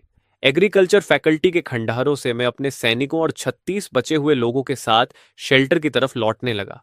जब हम शेल्टर के प्रवेश द्वार पर पहुंचे तो सैनिकों ने मुझे देखकर सैन्य सलाम किया और सभी लोग हैरानी से देखने लगे। मैं अभी अभी ऑफिस की कुर्सी पर बैठा ही था कि बेनिनबिंग और रैन किंगली साथ साथ अंदर आए। बेनिनबिंग की भौहें हल्की सिकुड़ी हुई थीं और उसकी आंखों में चिंता साफ दिख रही थी। प्रिय, तुम खुद बाहर क्यों गए? वहां भी और बाकी लोग थे ना? मैंने मुस्कुराकर कहा, मैं अभी अभी ऑफिस लौटा हूं और अभी तक यह महसूस कर रहा हूं कि मैं इवॉल्व हो चुका हूं। मुझे ऐसा लग रहा है जैसे मेरी ताकत 100 गुना बढ़ गई हो। अब मैं जिन एंड्रॉइड्स को नियंत्रित करता हूं उन्हें शारीरिक रूप से और मजबूत बना सकता हूं, उन्हें फिजिकल एनहांसमेंट दे सकता हूं और सुपर सैनिकों की एक सेना तैयार कर सकता हूं। फिर मैंने मुस्कुराकर पूछा, लेकिन तुम दोनों एक साथ यहां कैसे आ गई? जब से रान किंगली शेल्टर की मुख्य प्रबंधक बनी है, वह पूरी लगन से शेल्टर के काम संभाल रही है और अब उसके पास मेरे साथ समय बिताने का भी कम समय रह गया है। जबकि बेनिनबिंग हमेशा मेरी चिंता करती रहती है और जब हम बात कर रहे थे तो उसने खुद ही मेरे साथ आने की इच्छा जताई थी। मैं अभी अभी ऑफिस लौटा था और दोनों को एक साथ आते देखकर मेरा दिल गर्माहट से भर गया। मैंने कहा, तुम दोनों को देखते ही लड़ाई की सारी थकान जैसे गायब हो गई। यही शांति है जिसे मैं बचा कर रखना चाहता हूं। फिर मैं थोड़ा आगे झुका और उन्हें बताया कि बो और उसकी टीम बीज लेने के लिए एग्रीकल्चर इंस्टीट्यूट गए थे। वहां उन्हें एक म्यूटेंट ज़ॉम्बी मिला और कुछ सैनिक घायल हो गए, इसलिए मैं खुद उनके साथ गया और उस समस्या को खत्म कर दिया। ये सुनते ही बेनिनबिंग घबरा गई और बोली, एक म्यूटेंट क्रिएचर? प्रिय, तुम्हें कहीं चोट तो नहीं लगी? मैंने मुस्कुराकर हाथ बढ़ाया और बेनिनबिंग के बालों को धीरे से सहला दिया। मेरी नजर एक साथ नरम और भरोसा देने वाली थी। मैं ठीक हूं, उस जॉम्बी को पूरी तरह खत्म कर दिया गया है। लेकिन रान किंगली भौहें सिकोड़कर मेज पर उंगलियों से हल्के हल्के थपथपा रही थी। वह काफी चिंतित लग रही थी। अगर जॉम्बी म्यूटेट हो सकते हैं तो क्या दुनिया और भी ज्यादा खतरनाक नहीं होती जाएगी? मैंने कहा, हाँ ऐसा होगा, लेकिन सर्वाइवर्स भी इवॉल्व होकर ज्यादा ताकतवर बन सकते हैं। निंगबिंग, जरा मेरी हथेली पर बैठने की कोशिश करो। निंगबिंग और रान किंगली एक पल के लिए झिझकी, फिर दोनों मेरी हथेली पर बैठ गईं। उनकी आंखों में जिज्ञासा और घबराहट दोनों साफ दिख रही थी। मैंने अपने हाथ की मांसपेशियां कस लीं और मेरी हथेली ने दोनों को आसानी से हवा में उठा लिया, पूरी तरह स्थिर रखते हुए। निंगबिंग हैरानी से बोली, प्रिय, तुम इतने ताकतवर कैसे हो गए? मैंने उन्हें धीरे से नीचे रख दिया और फिर एक ही हाथ से मेज के किनारे को पकड़ लिया। मेरी बाजू की मांसपेशियां उभर आईं क्योंकि मैं अब एक इवॉल्व्ड इंसान हूं। मैंने सिर्फ एक हाथ से 200 किलो से ज्यादा भारी मेज को हवा में उठा लिया और मजबूती से पकड़े रखा। निंगबिंग और रान किंगली दोनों पूरी तरह दंग रह गईं। कुछ पल बाद रान किंगली को होश आया। उसकी नजरें शक से भरी थीं। उसने पूछा, मुझे बताओ, इसका उस म्यूटेंट जॉम्बी से कोई संबंध है ना? मैंने मेज वापस रख दी और कहा, हाँ बिल्कुल, लेकिन इसकी पूरी जानकारी तुम्हें बाद में पता चलेगी। मैंने आगे कहा, मिस, मैं कृषि फैकल्टी से 30 से ज्यादा सर्वाइवर्स को वापस लेकर आया हूं। उन्हें खेती वाली जमीन पर काम के लिए लगा दो। और हाँ, प्रोफेसर सोमिंग के पिता को बुखार है, उन्हें बुखार की दवा दे देना। रैन किंगली की आंखों में समझ की चमक आ गई। उसने सिर हिलाया और कहा, ठीक है, मैं समझ गई, लेकिन ज्यादा ओवरवर्क मत करना। निंगबिंग को अपने साथ ले जाना। यह सुनते ही निंगबिंग के गाल तुरंत लाल हो गए। उसकी नजरें झुक गईं और वह शर्माते हुए अपने कपड़ों का कोना मरोड़ने लगी। 3 दिन बाद मैं अपने ऑफिस में बैठा सिस्टम पैनल देख रहा था। 105 लोग। आखिरकार मैं शेल्टर को अपग्रेड कर सकता हूं। मेरे सामने सिस्टम पैनल का होलोग्राफिक प्रोजेक्शन उभरा। अपग्रेड की शर्तें पूरी हो चुकी हैं। लागत 10 मिलियन पॉइंट्स। शेल्टर को लेवल 3 पर अपग्रेड किया जा रहा है। समय 1 घंटा। 1 घंटे बाद अपग्रेड हुआ शेल्टर 50,000 वर्ग मीटर में फैल गया, जिसमें जंगल और डॉर्मेट्री दोनों शामिल थे। बाहरी दीवार की ऊंचाई 15 मीटर हो गई और सारी सुविधाएं आधुनिक हो गई। उसी समय सिस्टम ने अलर्ट दिया, आर्मरी और मेडिकल सेंटर अनलॉक हो गए हैं। मौजूदा पॉइंट्स 52 मिलियन। मैंने सोचा पहले बाकी सुविधाओं को अपग्रेड करना चाहिए। सिस्टम लगातार सफल अपग्रेड की नोटिफिकेशन दिखाता रहा। दीवारें, घर, बैरक और बाकी सुविधाएं भी लेवल 3 पर पहुंच गईं, जिन पर कुल 46 मिलियन पॉइंट्स खर्च हुए। डायरेक्टर की विला के सामने मैं, निंगबिंग और रान किंगली खड़े थे। रान किंगली ने उस विशाल विला को देखकर कहा, प्रिय, क्या यह हमारी नई घर है? यह सच में बहुत खूबसूरत है। हम तीनों विला के अंदर गए, लिविंग रूम से गुजरे जहां एक जिम भी था और गेम रूम के पीछे एक स्विमिंग पूल भी था। पूल का पानी जमीन के नीचे के झरने से आता था, साफ और लगातार बहने वाला। निंगबिंग ने उत्साह से पूछा, प्रिय, क्या हम यहां तैर सकते हैं? मैं अपना पुराना स्विम सूट लाना भूल गई। मैंने मुस्कुराकर कहा, मैं बॉय और बाकी लोगों से कहूंगा कि वे किसी दुकान से स्विम सूट उठा लाए। तुम्हारे लिए पूरा ढेर ले आएंगे। मेरे पास 98 मिलियन पॉइंट्स थे। अब मैं आखिरकार आर्मरी अनलॉक कर सकता था। मैंने बेरेटा 9 पिस्तौल चुनी। उच्च सटीकता, शानदार टिकाऊपन और 50 मीटर की प्रभावी रेंज। मैंने 400 पिस्तौल और 50,000 गोलियां बनवाने का आदेश दिया और आर्मरी को लेवल 2 पर अपग्रेड कर दिया। आर्मरी में अब नए हथियार भी जुड़ गए थे, जिनमें सब मशीन गन भी थीं। इतने हथियारों के साथ हाय शहर की सबसे ताकतवर ताकत अब मेरे हाथ में होगी। उसी शाम डाइनिंग रूम में मैं, निंगबिंग और रान किंगली एक साथ टेबल पर बैठे थे। निंगबिंग मुस्कुराते हुए बोली, प्रिय, मेरी बनाई हुई मीठी खट्टी पोर्क रिब्स चखो। ये मुझे कुक ने सिखाया है। मैंने चॉपस्टिक से एक पीस उठाया और धीरे धीरे खाया। सच में बहुत स्वादिष्ट था। स्कूल की कैंटीन से तो कहीं बेहतर। रैन किंगली ने नकली गुस्से में कहा, तुम मुझे कैंटीन के कुक से क्यों तुलना कर रहे हो? फिर मैंने कहा, लड़कियों, मेरे कमरे में आओ, तुम्हारे लिए एक गिफ्ट है। कमरे में पहुंचते ही दोनों हैरान रह गईं। चारों तरफ स्किन केयर प्रोडक्ट्स और फेस मास्क रखे थे। निंगबिंग ने पूछा, छोटे भाई, क्या तुमने खास तौर पर बॉय और बाकी लोगों से ये सब लाने को कहा था? मैंने हंसकर कहा, मुझे लगा तुम्हें पसंद आएगा, इसलिए उनसे थोड़ा सा उठा लाने को कह दिया। निंगबिंग खुशी से बोली, प्रिय, मैं तुमसे बहुत प्यार करती हूँ। इतने प्रोडक्ट से तो सालों काम चल जाएगा, और यहाँ कपड़े और ज्वेलरी भी हैं। सब कुछ बहुत सोच समझकर चुना गया था। मैंने कहा, बताओ तुम्हें पसंद आया या नहीं? रान किंगली ने हीरे वाली एक अंगूठी उठाई और उंगलियों से उसे सहलाते हुए मुस्कुराई। उसकी नजरें नरम थीं। उसने कहा, मुझे उम्मीद नहीं थी कि तुम इतना सोचोगे। मुझे बहुत पसंद है। मैंने कहा, आओ मैं इसे तुम्हें पहना देता हूं। तभी निंगबिंग ने गिबोदा की बांह पकड़ ली और उम्मीद भरी नजर से बोली, प्रिय, मुझे भी तुम ही पहनाओ। मैंने निंगबिंग के गले में नेकलेस पहनाया। दोनों के चेहरे खुशी से चमक उठे। उन्होंने कहा, तुम्हारे साथ होने से तो इस अपोक्लिप्स में भी हम रानियों की तरह जी रहे हैं। अचानक निंगबिंग की आंखों में उदासी भर गई। वह घबराकर अपनी उंगलियां मरोड़ने लगी और एक आंसू उसके गाल पर बह गया। उसने धीरे से कहा, काश मेरा परिवार भी यहां होता। रैन किंगली ने हल्के से सिर हिलाया और कहा, हम दोनों मिलकर इस शेल्टर को और मजबूत बनाएंगे। उसी समय मैं शेल्टर के ऑफिस में बैठा था कि बो ने दरवाजा अचानक खोल दिया और जल्दी जल्दी अंदर आकर रिपोर्ट दी। चीफ, स्कूल की कैंटीन के गोदाम के पास एक नया म्यूटेंट जॉम्बी दिखाई दिया है। मेरी कलम कागज पर रुक गई और मेरी आंखें सिकुड़ गईं। वही कैंटीन का गोदाम, वहीं लू रुयांट और बाकी लोग छिपे हुए हैं। मैंने सिर हिलाकर उसे आगे बोलने का इशारा किया। पो बोला, ये एक एजाइल टाइप है। कद में छोटा है लेकिन बेहद तेज है। बिल्कुल वैसा ही जैसा आपने बताया था। मैं कुर्सी पर पीछे झुक गया और उंगलियां मेज पर थपथपाने लगा। मैंने ठंडे स्वर में कहा, उस म्यूटेंट जॉम्बी का क्रिस्टल किसी भी हालत में नहीं छूटना चाहिए। एक स्क्वाड लेकर जाओ, उसे सीधे हथियारों से खत्म करो और क्रिस्टल मेरे पास लेकर आओ। पो ने कहा, जी चीफ।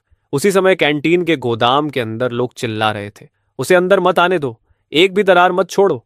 लू रुयंट बिखरे बालों और गंदे कपड़ों में कांप रही थी। वह किंगसू से रोते हुए बोली, मैं मरना नहीं चाहती, मुझे बचाने का कोई तरीका ढूंढो। किंगसू का चेहरा पीला और भूखा था। उसकी आंखों में निराशा थी। उसने लू रुयान की ओर देखकर तिरस्कार से हंसी उड़ाई और कहा, अगर उस समय तुमने गिबोदा को उकसाया न होता तो आज हम इस हालत में नहीं होते। यह सुनकर लू रुयान का पूरा शरीर कांप उठा।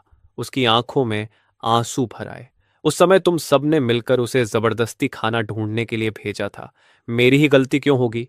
झगड़ा बंद करो, अभी लड़ने का बिल्कुल समय नहीं है। तुम तीनों जल्दी आओ और दरवाजा पकड़कर बंद करने में मेरी मदद करो।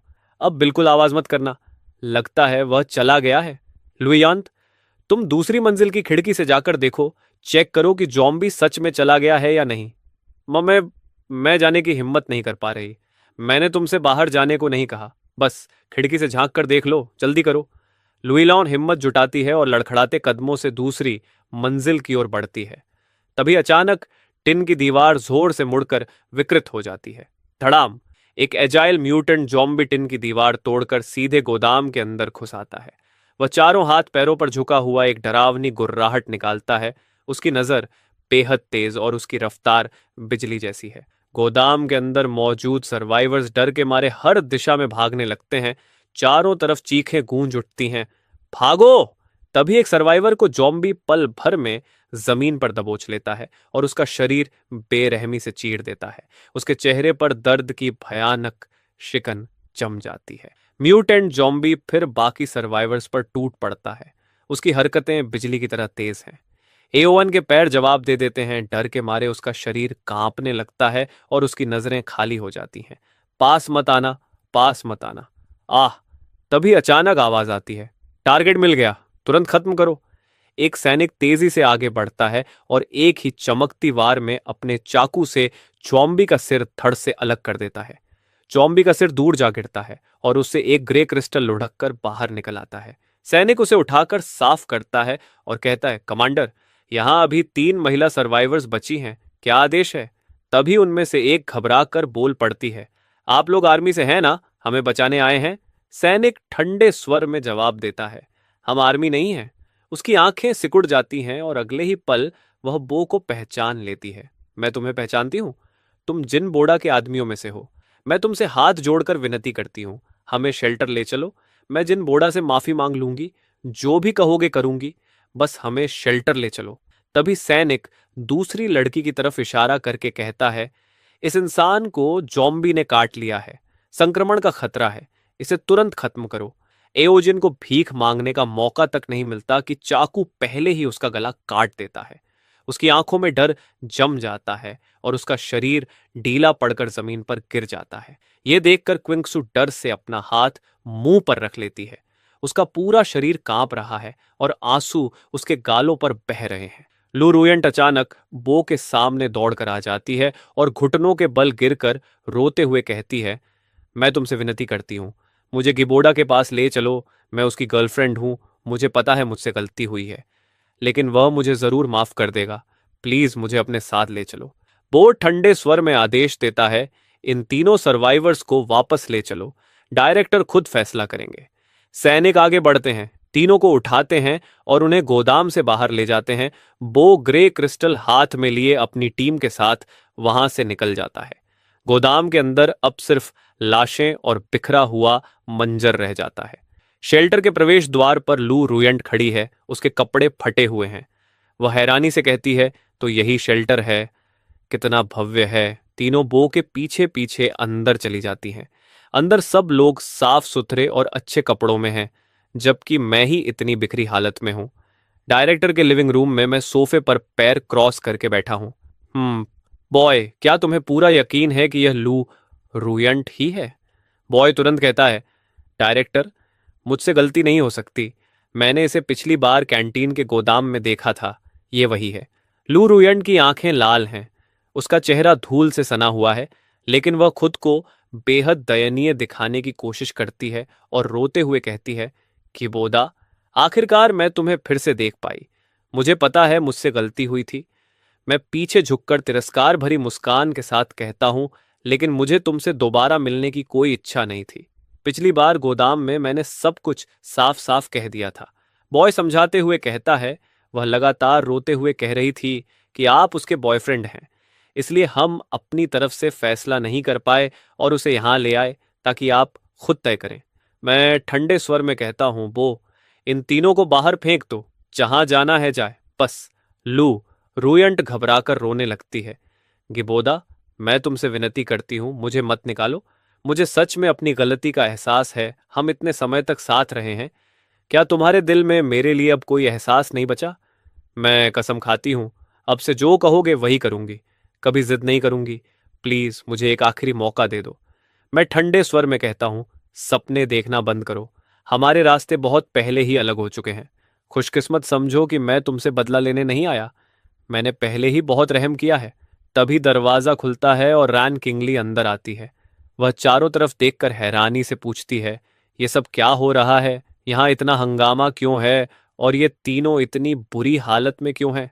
रैन किंगली की आवाज सुनते ही लॉ र्यूएंट का चेहरा झड़ से भर जाता है और वह गुस्से से कहती है, और मैं तुम्हें अपनी बड़ी बहन और दोस्त समझती थी, लेकिन तुमने ही मेरा बॉयफ्रेंड छीन लिया। रैन किंगली भौहें चढ़ाकर शांत स्वर में कहती है, मिस, शायद तुम्हें गलत फहमी हुई है। मुझे समझ ही नहीं आ रहा तुम क्या कह रही हो। लू रुयंट चिल्लाती है, मैंने तुम्हें दोस्त और छोटे भाई जैसा समझा था और तुमने ही मेरा बॉयफ्रेंड छीन लिया। रैन किंगली ठंडे स्वर में कहती है, आप सच में गलत समझ रही हैं। मुझे बिल्कुल समझ नहीं आ रहा आप क्या कह रही हैं। लू रुयंट गुस्से में कहती है, नहीं, मैं गलत नहीं हूं। अगर तुम न होती तो जिन बोदा मेरे साथ इतना बेरहम कभी नहीं होता। तुम दोनों शुरू से ही साथ थे ना। तभी मैं गुस्से में कहता हूं, चुप रहो। मेरी लेडी के बारे में बकवास करने की हिम्मत मत करना। लॉ र्यूएंट हैरानी से कहती है, तुम उसके लिए मुझे मारोगे? पहले तुमने कभी ऐसा नहीं किया। तुमने मुझे कभी इस तरह ट्रीट नहीं किया था। रैन किंगली आगे बढ़कर गिबोदा का हाथ पकड़ लेती है और कहती है, छोड़ दो। ये लोग पहले ही काफी बदहाल हैं। अगर इन्हें बाहर निकाल दिया तो इनकी मौत तय है। फिर वह लू रुयंट और उसके साथियों की तरफ मुड़कर कहती है, अगर इन्हें रख लिया जाए तो शेल्टर को मजदूरों की जरूरत भी है। ये काम के बदले खाना पा सकते हैं। इससे इन्हें अपनी गलती सुधारने का मौका भी मिल जाएगा। मैं रैन किंगली की ओर देखता हूं। मेरी आंखों में हल्की झिझक है और मैं कहता हूं, लेडी, तुम्हें उस पर तरस आ रहा है, लेकिन उसने जो मेरे साथ किया था वह माफ करने लायक नहीं है। रैन किंगली शांत स्वर में कहती है, मेरे लिए कर दो, बस इस कहानी को खत्म करने के लिए। आखिर कभी तुम सच में उससे प्यार करते थे? लू रुयंट रोते हुए कहती है, गिबोदा, मुझे पता है मुझसे गलती हुई थी। प्लीज मुझे रहने दो। मैं कुछ भी करने को तैयार हूं। मैं ठंडे स्वर में पूछता हूं, रहना चाहती हो? ठीक है, मैं तुम्हें दो विकल्प देता हूं। पहला, अभी के अभी यहां से निकल जाओ। दूसरा, मेरी गुलाम बन जाओ। लू रुयंट सन्न रहकर कहती है, तुम चाहते हो कि मैं तुम्हारी गुलाम बनूं? मैं झुंझलाकर कहता हूं, बकवास बंद करो और जल्दी फैसला करो। मेरे पास तुम्हारे लिए समय नहीं है। वह कांपती आवाज में कहती है, मैं तुम्हारी गुलाम बनने को तैयार हूं, बस मुझे मत निकालो। मेरे होठों पर ठंडी मुस्कान उभरती है।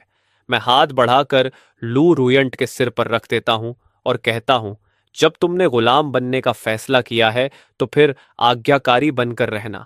अब जाओ, पहले बाथरूम में जाकर खुद को साफ करो और तभी मेरे सामने आना जब तुम पूरी तरह साफ हो जाओ। लो रुयॉन की आंखों में गहरी बेइज्जती साफ दिखाई दे रही थी। फिर भी वह उठी और लड़खड़ाते कदमों से बाथरूम की तरफ चली गई। आधे घंटे बाद लॉयान मेरे ऑफिस में आई। चेरी, मैंने नहा लिया है। मैं चाहती हूं कि आप मुझे अपनी बाहों में ले लें। मैंने ठंडी आवाज में कहा। जहां हो वहीं घुटनों के बल रहे हो। और तुम्हें किसने इजाजत दी मुझे चेरी कहने की? अब से तुम मुझे मास्टर कहोगी। लियुयान का शरीर हल्का सा कांप गया। फिर वह धीरे धीरे घुटनों के बल बैठ गई। मास्टर। लियुयान रेंगते हुए गिबोदा के पास आई। मैंने हाथ उठाकर लॉ र्युयांत के बालों को सहलाया। मेरा यह हाव भाव बिल्कुल वैसा था जैसे कोई पिल्ले को सहलाता है। मेरी आंखों में शरारत भरी थी। उसका चेहरा अपमान से भरा था, लेकिन उसकी नजर में एक अजीब सी उत्तेजना भी झलक रही थी। शाम को डाइनिंग हॉल में किसी ने कहा, चेरी, क्या तुम लू रुयंट के साथ कुछ ज्यादा ही कठोर नहीं हो रहे? उसे आकर कुछ खाने दो, वो अपना काम बाद में भी पूरा कर सकती है। रसोई के एक कोने में लू यांट साधारण कपड़ों में थी। उसके चेहरे पर एक लंबा लाल निशान था। वह जमीन पर झुककर फर्श साफ कर रही थी। उसने मन ही मन कहा, एक दिन मैं तुमसे इसका बदला जरूर लूंगी। मैं सब्जी का एक टुकड़ा उठाते हुए लापरवाही से बोला, उसे उसका खाना तब मिलेगा जब वह अपना काम खत्म कर लेगी। जब तक वह ठीक से काम करती रहेगी, वह भूख से नहीं मरेगी। लू रुयंड का हाथ अचानक रुक गया। उसकी उंगलियां अनजाने में उसके गाल पर पड़े निशान को छूने लगीं। उसकी खोई हुई आंखों में एक अजीब सी चमक गुजर गई। मैंने ल्यूलियंट की यह अजीब प्रतिक्रिया देखी और हल्का सा भौं उठा दी। क्या यह औरत अब अपनी कोई अजीब पसंद खोज रही है? अगली सुबह बहुत जल्दी सोमिंग और सोमवाय एक खेत के किनारे खड़े थे। उनके चारों तरफ फसलें खूब लहलहा रही थीं। डायरेक्टर, आपकी खेती की जमीन कमाल की है। फसलें इतनी जल्दी बढ़ने के चरण में कैसे पहुंच गईं? आपने इन्हें कैसे बदला? मैंने शांत स्वर में कहा, इन जमीनों को खास तौर पर सुधारा गया है। बस वैसे ही बोझ, ऐसा मैंने कहा है। मौसम की चिंता करने की जरूरत नहीं। सोमिंगन्स आगे बढ़कर मुझसे बोला, डायरेक्टर, क्या आप आज दोपहर खाली होंगे? मैं आपको लंच के लिए बुलाना चाहता हूं। फिर उसने दोबारा कहा, डायरेक्टर, क्या आप आज दोपहर उपलब्ध होंगे? मैं आपको लंच पर आमंत्रित करना चाहता हूं। आपने हमें दवाइयां दी और शरण दी, उसके लिए धन्यवाद कहना चाहता हूं। मैं मुड़कर जाने लगा और हाथ के इशारे से मना कर दिया, जरूरत नहीं, बस खेती की जमीन को अच्छी तरह संभालो। उसी दिन सुबह लॉन्ग यूनिवर्सिटी का मुख्य गेट, कई मॉडिफाइड ऑफ रोड गाड़ियां तेज रफ्तार से आती हुई दिखाई दी। वे सुरक्षा बैरियरों को तोड़ते हुए अंदर घुस गई। इंजन गरज रहे थे और टायर जॉम्बियों की लाशों को कुचलते जा रहे थे। गाड़ी के अंदर श्याओवांग बेहद उत्साहित होकर चिल्लाया, ओ, हमने फिर दो को उड़ा दिया। लॉन्ग ने यूनिवर्सिटी में बहुत सारे सुपरमार्केट हैं, वहां हमें खूबसूरत छात्राएं भी मिल सकती हैं और हम लूटपाट भी कर सकते हैं। 4x4 गाड़ियां कैंपस में घुस गईं और जो भी सामने आया उसे रौंदते हुए आगे बढ़ने लगी। 10 मिनट बाद शेल्टर का रिसेप्शन हॉल। च्याओ लियांग और उसके आदमी बंधे हुए थे और जमीन पर झुके बैठे थे। वह चिल्लाया, तुम लोग आखिर हो कौन? इस जगह पर तुम्हारे जैसे लोग क्यों हैं? मैं मुख्य सीट पर बैठा था। मेरा चेहरा ठंडा और भावहीन था। मैं थोड़ा आगे झुका, दोनों हाथ मेज पर रखे हुए। तुम लोग कौन हो और लॉन्गिंग यूनिवर्सिटी में क्यों आए हो? उनमें से एक डरते हुए बोला, हम माउंट फेंगमिंग के सर्वाइवर हैं। हम सिर्फ खाने पीने का सामान ढूंढने आए थे। हम गलती से यहां आ गए। हमसे रहम कीजिए। मेरी नजर एक पल के लिए ठंडी हो गई। तुम ये कहने की बजाय कि तुम लोग एक गुंडों का गिरोह हो, मुझे समझ नहीं आता तुम क्या कह रहे हो। उन्होंने कहा, हमारे लीडर का नाम चेनगे है। मैंने बॉयर को इशारा किया कि लोगों को माउंट फंगमिंग तक ले जाकर उनके लीडर को बुलाए। उनके लीडर को मेरे सामने लाओ। 1 घंटे बाद रिपोर्ट आई, चीफ, टोक्यो यूनिवर्सिटी में एक मिलिट्री कैंप है। उनकी दीवारें ऊंची हैं और उनके पास हैवी मशीन गन है। उनका यंग मास्टर आपसे मिलना चाहता है। चियाओशिन और बाकी लोग अभी भी वहां रोके गए हैं। चेंग ने भौहें सिकोड़ लीं और मेज पर उंगलियां थपथपाने लगा। एक सेना? क्या उन्होंने बताया कि वे मुझसे क्यों मिलना चाहते हैं? च्याओलिंग ने सिर हिलाकर कहा, नहीं, लेकिन वह यंग मास्टर बहुत जवान है और काफी हैंडसम भी है। चीफ, काओक्सियंगिन और उसका गिरोह हमें फिर परेशान कर रहा है। चाओ जुनून और बाकी लोग भी घायल हैं। चंग ने गहरी आवाज में कहा, फिलहाल काओक्सियंगिन को भूल जाओ। पहले च्याओइन और बाकी लोगों को वापस लाते हैं। मैं अकेला जाऊंगा, तुम यहीं रहकर बाकी मामलों को संभालो। किसी ने तुरंत कहा, अकेले जाना बहुत खतरनाक है। अपने साथ और बॉडीगार्ड ले जाओ, उनके पास हैवी मशीन गन है। चंग ने सिर हिलाया, ज्यादा लोगों को ले जाने का कोई फायदा नहीं। अगर मेरे साथ कुछ हो जाए तो तुम बाकी लोगों को लेकर तुरंत यहां से निकल जाना। उसी समय मैं अपने ऑफिस की कुर्सी पर बैठा था और थोड़ा आगे झुका। मैंने कहा, तो तुम ही हो चेनगे? बुझोस के लीडर। चेन थोड़ा हैरान दिखा और भौहें सिकोड़ ली। बुझोस, ये क्या है? उसने कहा। मेरा नाम चेनगे है। मैं माउंट फेंगमिंग कॉलोनी का लीडर हूं। मैंने नाक की पुल को दबाते हुए राहत की सांस ली। अच्छा हुआ तो यह सिर्फ नाम की गड़बड़ी थी। मैं तुम्हें भर्ती करना चाहता हूं। मैं चाहता हूं कि तुम मेरे लिए काम करो। चेनगे की आंखों की पुतलियां सिकुड़ गईं और उसका शरीर थोड़ा सख्त हो गया। हमें भर्ती करना चाहते हो? तुम मजाक तो नहीं कर रहे? मैंने शांत स्वर में कहा। हमारे शेल्टर में खेती की जमीन है। औरतें और बच्चे वहां काम कर सकते हैं। और जो पुरुष हमारे साथ जुड़ना चाहें उनके लिए भी जगह है। तुम लोग शहर के सेंटर को अच्छी तरह जानते हो। तुम मेरी संसाधन इकट्ठा करने की रफ्तार बढ़ाने में मदद कर सकते हो। चेन गे कुछ देर सोचकर बोला। मैं हमारे शामिल होने के लिए राजी हो सकता हूं, लेकिन उम्मीद है कि जब तक हम परेशानी नहीं खड़ी करेंगे तब तक हमें अपनी आज़ादी मिलेगी और आप हमारे मामलों में ज्यादा दखल नहीं देंगे। मैंने सिर हिलाया। कोई समस्या नहीं। अब मुझे यांग जिले की दूसरी ताकतों के बारे में बताओ। तुम क्या जानते हो? चेनगे बोला। यांग जिले में 4 बड़ी ताकतें हैं।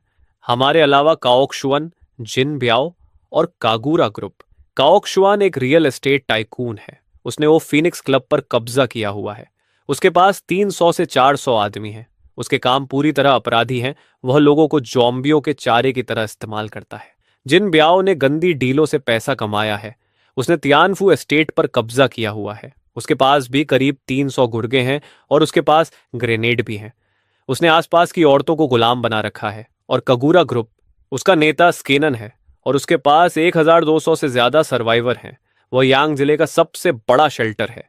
1 घंटे बाद फुमिनचाम कैंप में चैन ऊंचाई पर खड़ा था और उसके आदमी नीचे इकट्ठा थे। किसी ने पूछा, चीफ, हमें किसी और के अधीन क्यों जाना चाहिए? हम अपने लिए खुद भी सामान ढूंढ सकते हैं। चेन की आवाज गंभीर थी। उसकी आवाज गूंजती है। हमारे पास अब सिर्फ 3 दिनों का खाना बचा है। वहां जो शेल्टर है वे अपना खाना खुद पैदा करते हैं। यही एक तरीका है जिससे हम सब जिंदा रह सकते हैं और अपनी आज़ादी भी बनाए रख सकते हैं। जो लोग सहमत हैं वे मेरे साथ चलें और जो नहीं हैं उन्हें मैं मजबूर नहीं करूंगा। उसी शाम शेल्टर के मीटिंग रूम में एक नक्शा बीच में रख दिया गया। रैन किंगली हल्का सा सिर हिलाती है और नोट्स लेने लगती है। हमारे बड़े अभी भी सब कुछ सुपरवाइज करते रहेंगे। कल 600 नई भर्तियों को काम पर लगाया जाएगा। मैं चेन गे की तरफ मुड़ता हूं। यांग डिस्ट्रिक्ट की फैक्शन में से हम सबसे पहले किस पर हमला करें, अपनी राय दो। चेनगे उंगली से काओक्सी इंजन के निशान की तरफ इशारा करता है। हम सबसे पहले काओक्सी इंजन पर वार करेंगे। वे सबसे कमजोर हैं। उनके पास कम हथियार हैं, कम गोलियां हैं। उनमें से ज्यादातर खेतों में काम करने वाले मजदूर हैं जिन्हें जबरदस्ती उसकी बात माननी पड़ती है। इसके अलावा यह आदमी बहुत अजीब है। पहले यह बस एक बड़ा सा गुंडा था, लेकिन अब इसकी ताकत हैरान कर देने वाली हो गई है। इसने मेगा के एक आदमी की कई पसलियां तोड़ दी थीं। शायद यह कोई इवॉल्व्ड इंसान है। एक इवॉल्व्ड। बढ़िया। हम शुरुआत उसी से करेंगे। यह दूसरों के लिए एक उदाहरण बनेगा। 3 दिनों के अंदर हमला करने की योजना तैयार करो और काओक्सू इंजन को पूरी तरह खत्म कर दो। चिंता मत कीजिए डायरेक्टर, यह मिशन 3 दिनों से भी कम समय में पूरा हो जाएगा। यह हमारा वादा है। 4 लोग नक्शे पर झुके हुए हैं। उनके चेहरे गंभीर हैं और माहौल भारी है। ऑपरेशन की तैनाती आधिकारिक रूप से शुरू हो चुकी है। फीनिक्स पैलेस के एक कमरे में काओ सेंगिन एक भारी डंडा उठाकर लहरा रहा है। वह और उसकी बहन सुमोमो जमीन पर सिमटी हुई बैठी है और भागने की हिम्मत भी नहीं कर पा रही है। आज मैं तुम्हें ऐसी सजा दूंगा जिसे तुम कभी नहीं भूलोगी। डंडा नीचे गिरता है। काओक्शू इंजन का हाथ कस जाता है और सीटी जैसी आवाज के साथ डंडा जमीन पर जोर से गिरता है। मैं आपसे विनती करती हूं, हमें छोड़ दीजिए। हम दोबारा कभी ऐसा नहीं करेंगे। एक बन्नी गर्ल जिसका मेकअप बिल्कुल परफेक्ट है, हाथ में सिगार लिए हुए चापलूसी भरे अंदाज में आगे आती है और बहुत सावधानी से वह सिगार काऊ एक्स इंजन को थमा देती है। उसकी नजरें खुशामदी हैं और उसके हाव भाव नरम हैं। लगता है मुझे तुम्हें यहाँ के नियम सिखाने पड़ेंगे। तभी अचानक दरवाजा जोर से खुलता है और उसका एक आदमी अंदर घुसता है। Boss, chaos. सैकड़ों आदमी माउंट फैंगमिंग छोड़कर चले गए हैं। यहाँ अब बस थोड़ा सा 100 से ज्यादा लोग बचे हैं। जंग भी चली गई है। उन्हें खत्म करने का यह सबसे अच्छा मौका है। उसी रात फीनिक्स पैलेस के बाहर 210 लड़ाके अपनी जगह ले चुके हैं। सैनिकों, हमले के लिए अलग अलग हो जाओ, कोई भी जिंदा नहीं बचना चाहिए।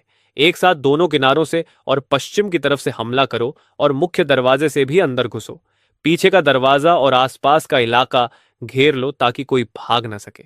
फिनिक्स HQ के अंदर काओ शियांगिन के आदमी पिस्तौल पकड़े हुए हैं। उनके चेहरे सख्त और तनाव से भरे हैं। जल्दी करो, दरवाजा बंद करो।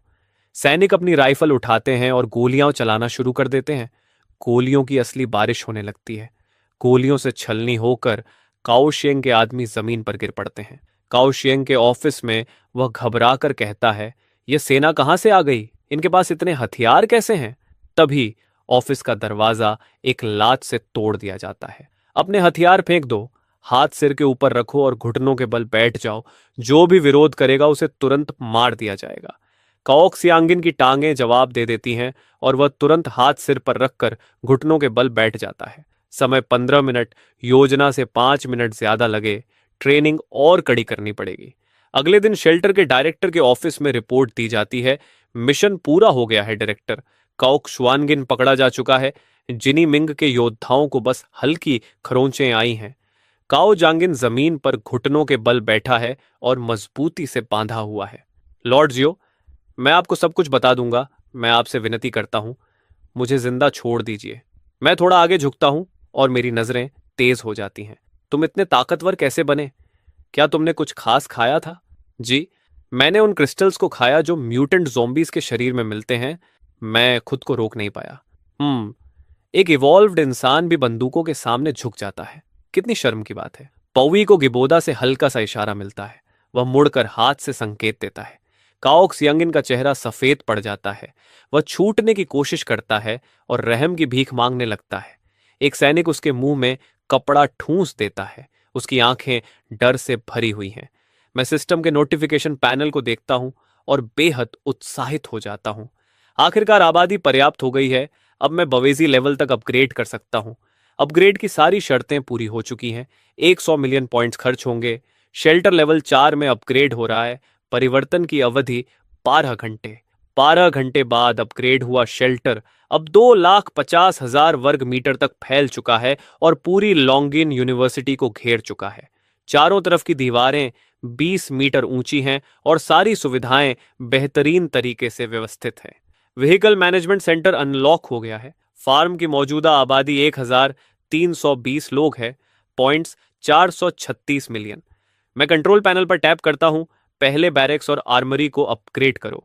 बैरेक्स लेवल 4 पर अपग्रेड हो गई। 1,000 सिंथेटिक सोल्जर्स अनलॉक हो गए।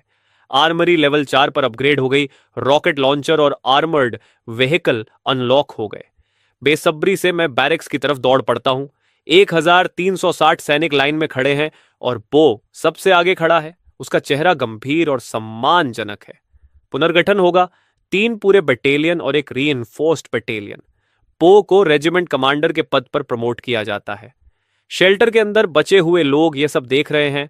वे नई अपग्रेड हुई सुविधाओं को देखते हैं और उनकी आंखों में हैरानी साफ झलकती है। अच्छा हुआ कि हमने डायरेक्टर का साथ दिया। सुरक्षित रहने का यही एक तरीका है। शेल्टर के ऑफिस में रन किंगली, मैं और सोम चिएन के साथ भाई शीन भी मौजूद हैं। हम सब लंबी मेज के चारों ओर बैठे हैं। मैं अपने दोनों हाथ मेज पर रखता हूं और तेज नजर से सबको देखता हूं। मैंने आज आप सबको यहां इसलिए बुलाया है क्योंकि मैं आधिकारिक तौर पर विभाग बनाना चाहता हूं। इससे शेल्टर का प्रबंधन और विकास आसान होगा। टॉयन, आपको इंटीरियर मिनिस्टर बनाया जाता है। आप सर्वाइवर्स के प्रबंधन और रिसोर्सेज के बंटवारे की जिम्मेदारी संभालेंगी। आपके काम पहले जैसे ही रहेंगे। रान किंगली थोड़ा आगे झुककर ध्यान से सुनती है। प्रोफेसर सुन, आपको एग्रीकल्चर मिनिस्टर बनाया जाता है। आप खेती और उत्पादन के जिम्मेदार होंगे। डायरेक्टर, आपके भरोसे के लिए धन्यवाद। मैं खुद खेती की जमीनों का सही प्रबंधन सुनिश्चित करूंगा और अगर मुझे मजदूरों की जरूरत पड़ी तो मैं तुरंत चीफ फैन से संपर्क करूंगा। बॉय, तुम्हें मिलिट्री डिपार्टमेंट का प्रमुख नियुक्त किया जाता है। तुम सुरक्षा, सामान इकट्ठा करने और बाहरी अभियानों के जिम्मेदार रहोगे। तुम्हें पूरी शक्ति दी जाती है।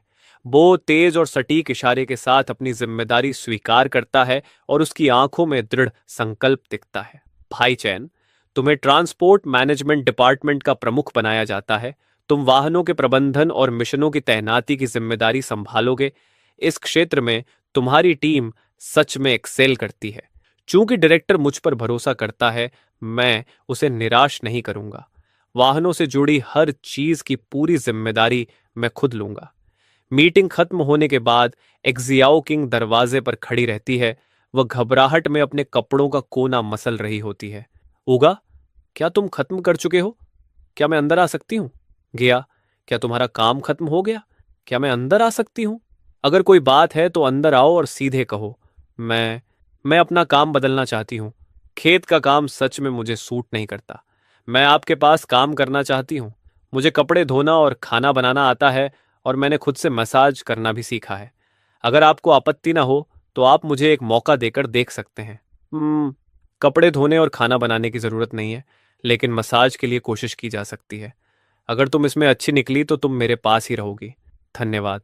मैं अपना पूरा प्रयास करूंगी, ये वादा है। मुझे पहले से पता था कि तुम मुझे देख रही थी। हमारी पहली मुलाकात से ही तुम्हारी नजरें मुझ पर से कभी नहीं हटी। जिस दिन हम पहली बार मिले थे, उसी दिन से तुम्हारी आंखें मुझ पर टिकी हुई थी। उसी समय यांग डिस्ट्रिक्ट के एक छोड़े हुए वेयरहाउस में बाहर गिनाफू घमंडी अंदाज में खड़ा है, और उसके साथ 30 से ज्यादा हथियारबंद आदमी हैं, जिनके चेहरे बेहद खतरनाक दिख रहे हैं। डायरेक्टर सू, अपने हाथ ऊपर उठाओ और आत्मसमर्पण कर दो। डायरेक्टर चो बहुत दयालु है, वह तुम्हारी जान बख्श देगा। वेयरहाउस के अंदर स्वीनियन का चेहरा थोड़ा पीला है, लेकिन उसकी नजरें दृढ़ हैं। वह कहता है, वह बूढ़ा युदा तो बस एक घटिया इंसान था, और तुम सिर्फ एक किस्मत से ऊपर आए हुए आदमी हो। यह तुम्हारा एकमात्र मौका है। तुरंत नियंत्रण हमें सौंप दो, नहीं तो मुझसे किसी दया की उम्मीद मत करना। यहां नियम मैं तय करता हूं, तुम जैसे गद्दार। उस समय डायरेक्टर ने तुम्हें छोड़ दिया था, और आज तुम उसी भलाई का बदला बुराई से दे रहे हो। कितने बेवकूफ लोग हो तुम। आगे बढ़ो, सुसीनेंट को जिंदा पकड़ो। बाकी लोगों का मुझे कोई फर्क नहीं पड़ता। जो भी उसे पकड़कर लाएगा उसे इनाम मिलेगा। तभी एक आदमी रिपोर्ट करता है, चीफ, वेयरहाउस में दो समूह आपस में लड़ रहे हैं। चलो जाकर देखते हैं। सुपर 8 के अंदर चीफ चेन चे एक शेल्फ से टिक कर च्यूइंग गम चबा रहा है। चीफ चेन, पास के छोड़े हुए वेयरहाउस में दो समूहों के बीच गोलीबारी हो रही है। हम संभाल लेंगे। दो समूह हैं, हमें उनकी संख्या और हथियारों की जानकारी है। वेयरहाउस के अंदर 10 से कम लोग हैं, और बाहर लगभग 20 से 30 लोग हैं। दोनों तरफ के पास सिर्फ हैंडगन है। कुल 5 अलग अलग मॉडल। सामान लोड करना बंद करो, कुछ लोगों को लो और मेरे साथ चलो। छोड़े हुए वेयरहाउस के आसपास ऊंची घास में सैनिक छिपे हुए हैं। बाहर कमान संभालने वाले चेंगले ग्रुप के लोग हैं। चीफ चेन, वे किससे लड़ रहे हैं? हम उन्हें काबू कर सकते हैं। क्या हम दखल दें? जाओ, अगर वे विरोध करें तो तुम्हें गोली चलाने की अनुमति है। सैनिक अचानक ऊंची घास से निकलते हैं। वे अपनी राइफल्स उठाते हैं और चारों तरफ से घेराबंदी कर लेते हैं। धत्तेरे की, कौन है जो हम पर हमला करने की हिम्मत कर रहा है? उनके पास असॉल्ट राइफल्स और ग्रेनेड्स हैं। दोनों पक्ष अपने हथियार नीचे रखो, जमीन पर बैठ जाओ और हाथ सिर पर रखो, नहीं तो हम तुरंत गोली चला देंगे। सर, वह सेना से है, अब क्या करें? वह सेना से है, अब क्या करें? अपने हथियार फेंक दो और वही करो जो वे कह रहे हैं। तुम कागूरा ग्रुप के सुसिनांट हो, फिर तुम्हारे ही लोग तुम्हारा पीछा क्यों कर रहे हैं? समूह के अंदर कुछ समस्या हो गई थी, मुझे धोखा दिया गया। मेरे साथ रिफ्यूज चलो और जांच में सहयोग करो। लगभग 10 मिनट बाद रिफ्यूज के ऑफिस में मैं सुइनेंट की बहन को जानता हूं। ब्रदर चेन ने मुझे सब कुछ बता दिया है। कागुरु ग्रुप की मौजूदा स्थिति क्या है। मेरे स्वॉर्ड ब्रदर युद्धा ने मुझे धोखा दिया और समूह का नियंत्रण अपने हाथ में ले लिया। अब वहां 1700 से ज्यादा सर्वाइवर्स हैं। मैं आगे झुककर तेज नजरों से देखता हूं और कहता हूं, मैं तुम्हें दो विकल्प देता हूं। यहीं रहो और मेरे लोगों में से एक बन जाओ, नियमों का पालन करो और खाने के बदले काम करो, या फिर मैं अपने लोगों से कहूंगा कि वे तुम्हें यहां से दूर छोड़ आए। सूचिंग कुछ देर सोचता है और जल्दी ही फैसला कर लेता है। मैं यहीं रहना चुनता हूं, लेकिन जो लोग बाहर मेरा पीछा कर रहे हैं उनका क्या होगा? तुम उनके साथ क्या करने वाले हो? मैं हल्की ठंडी मुस्कान के साथ जवाब देता हूं, उन्हें खत्म कर दिया जाएगा।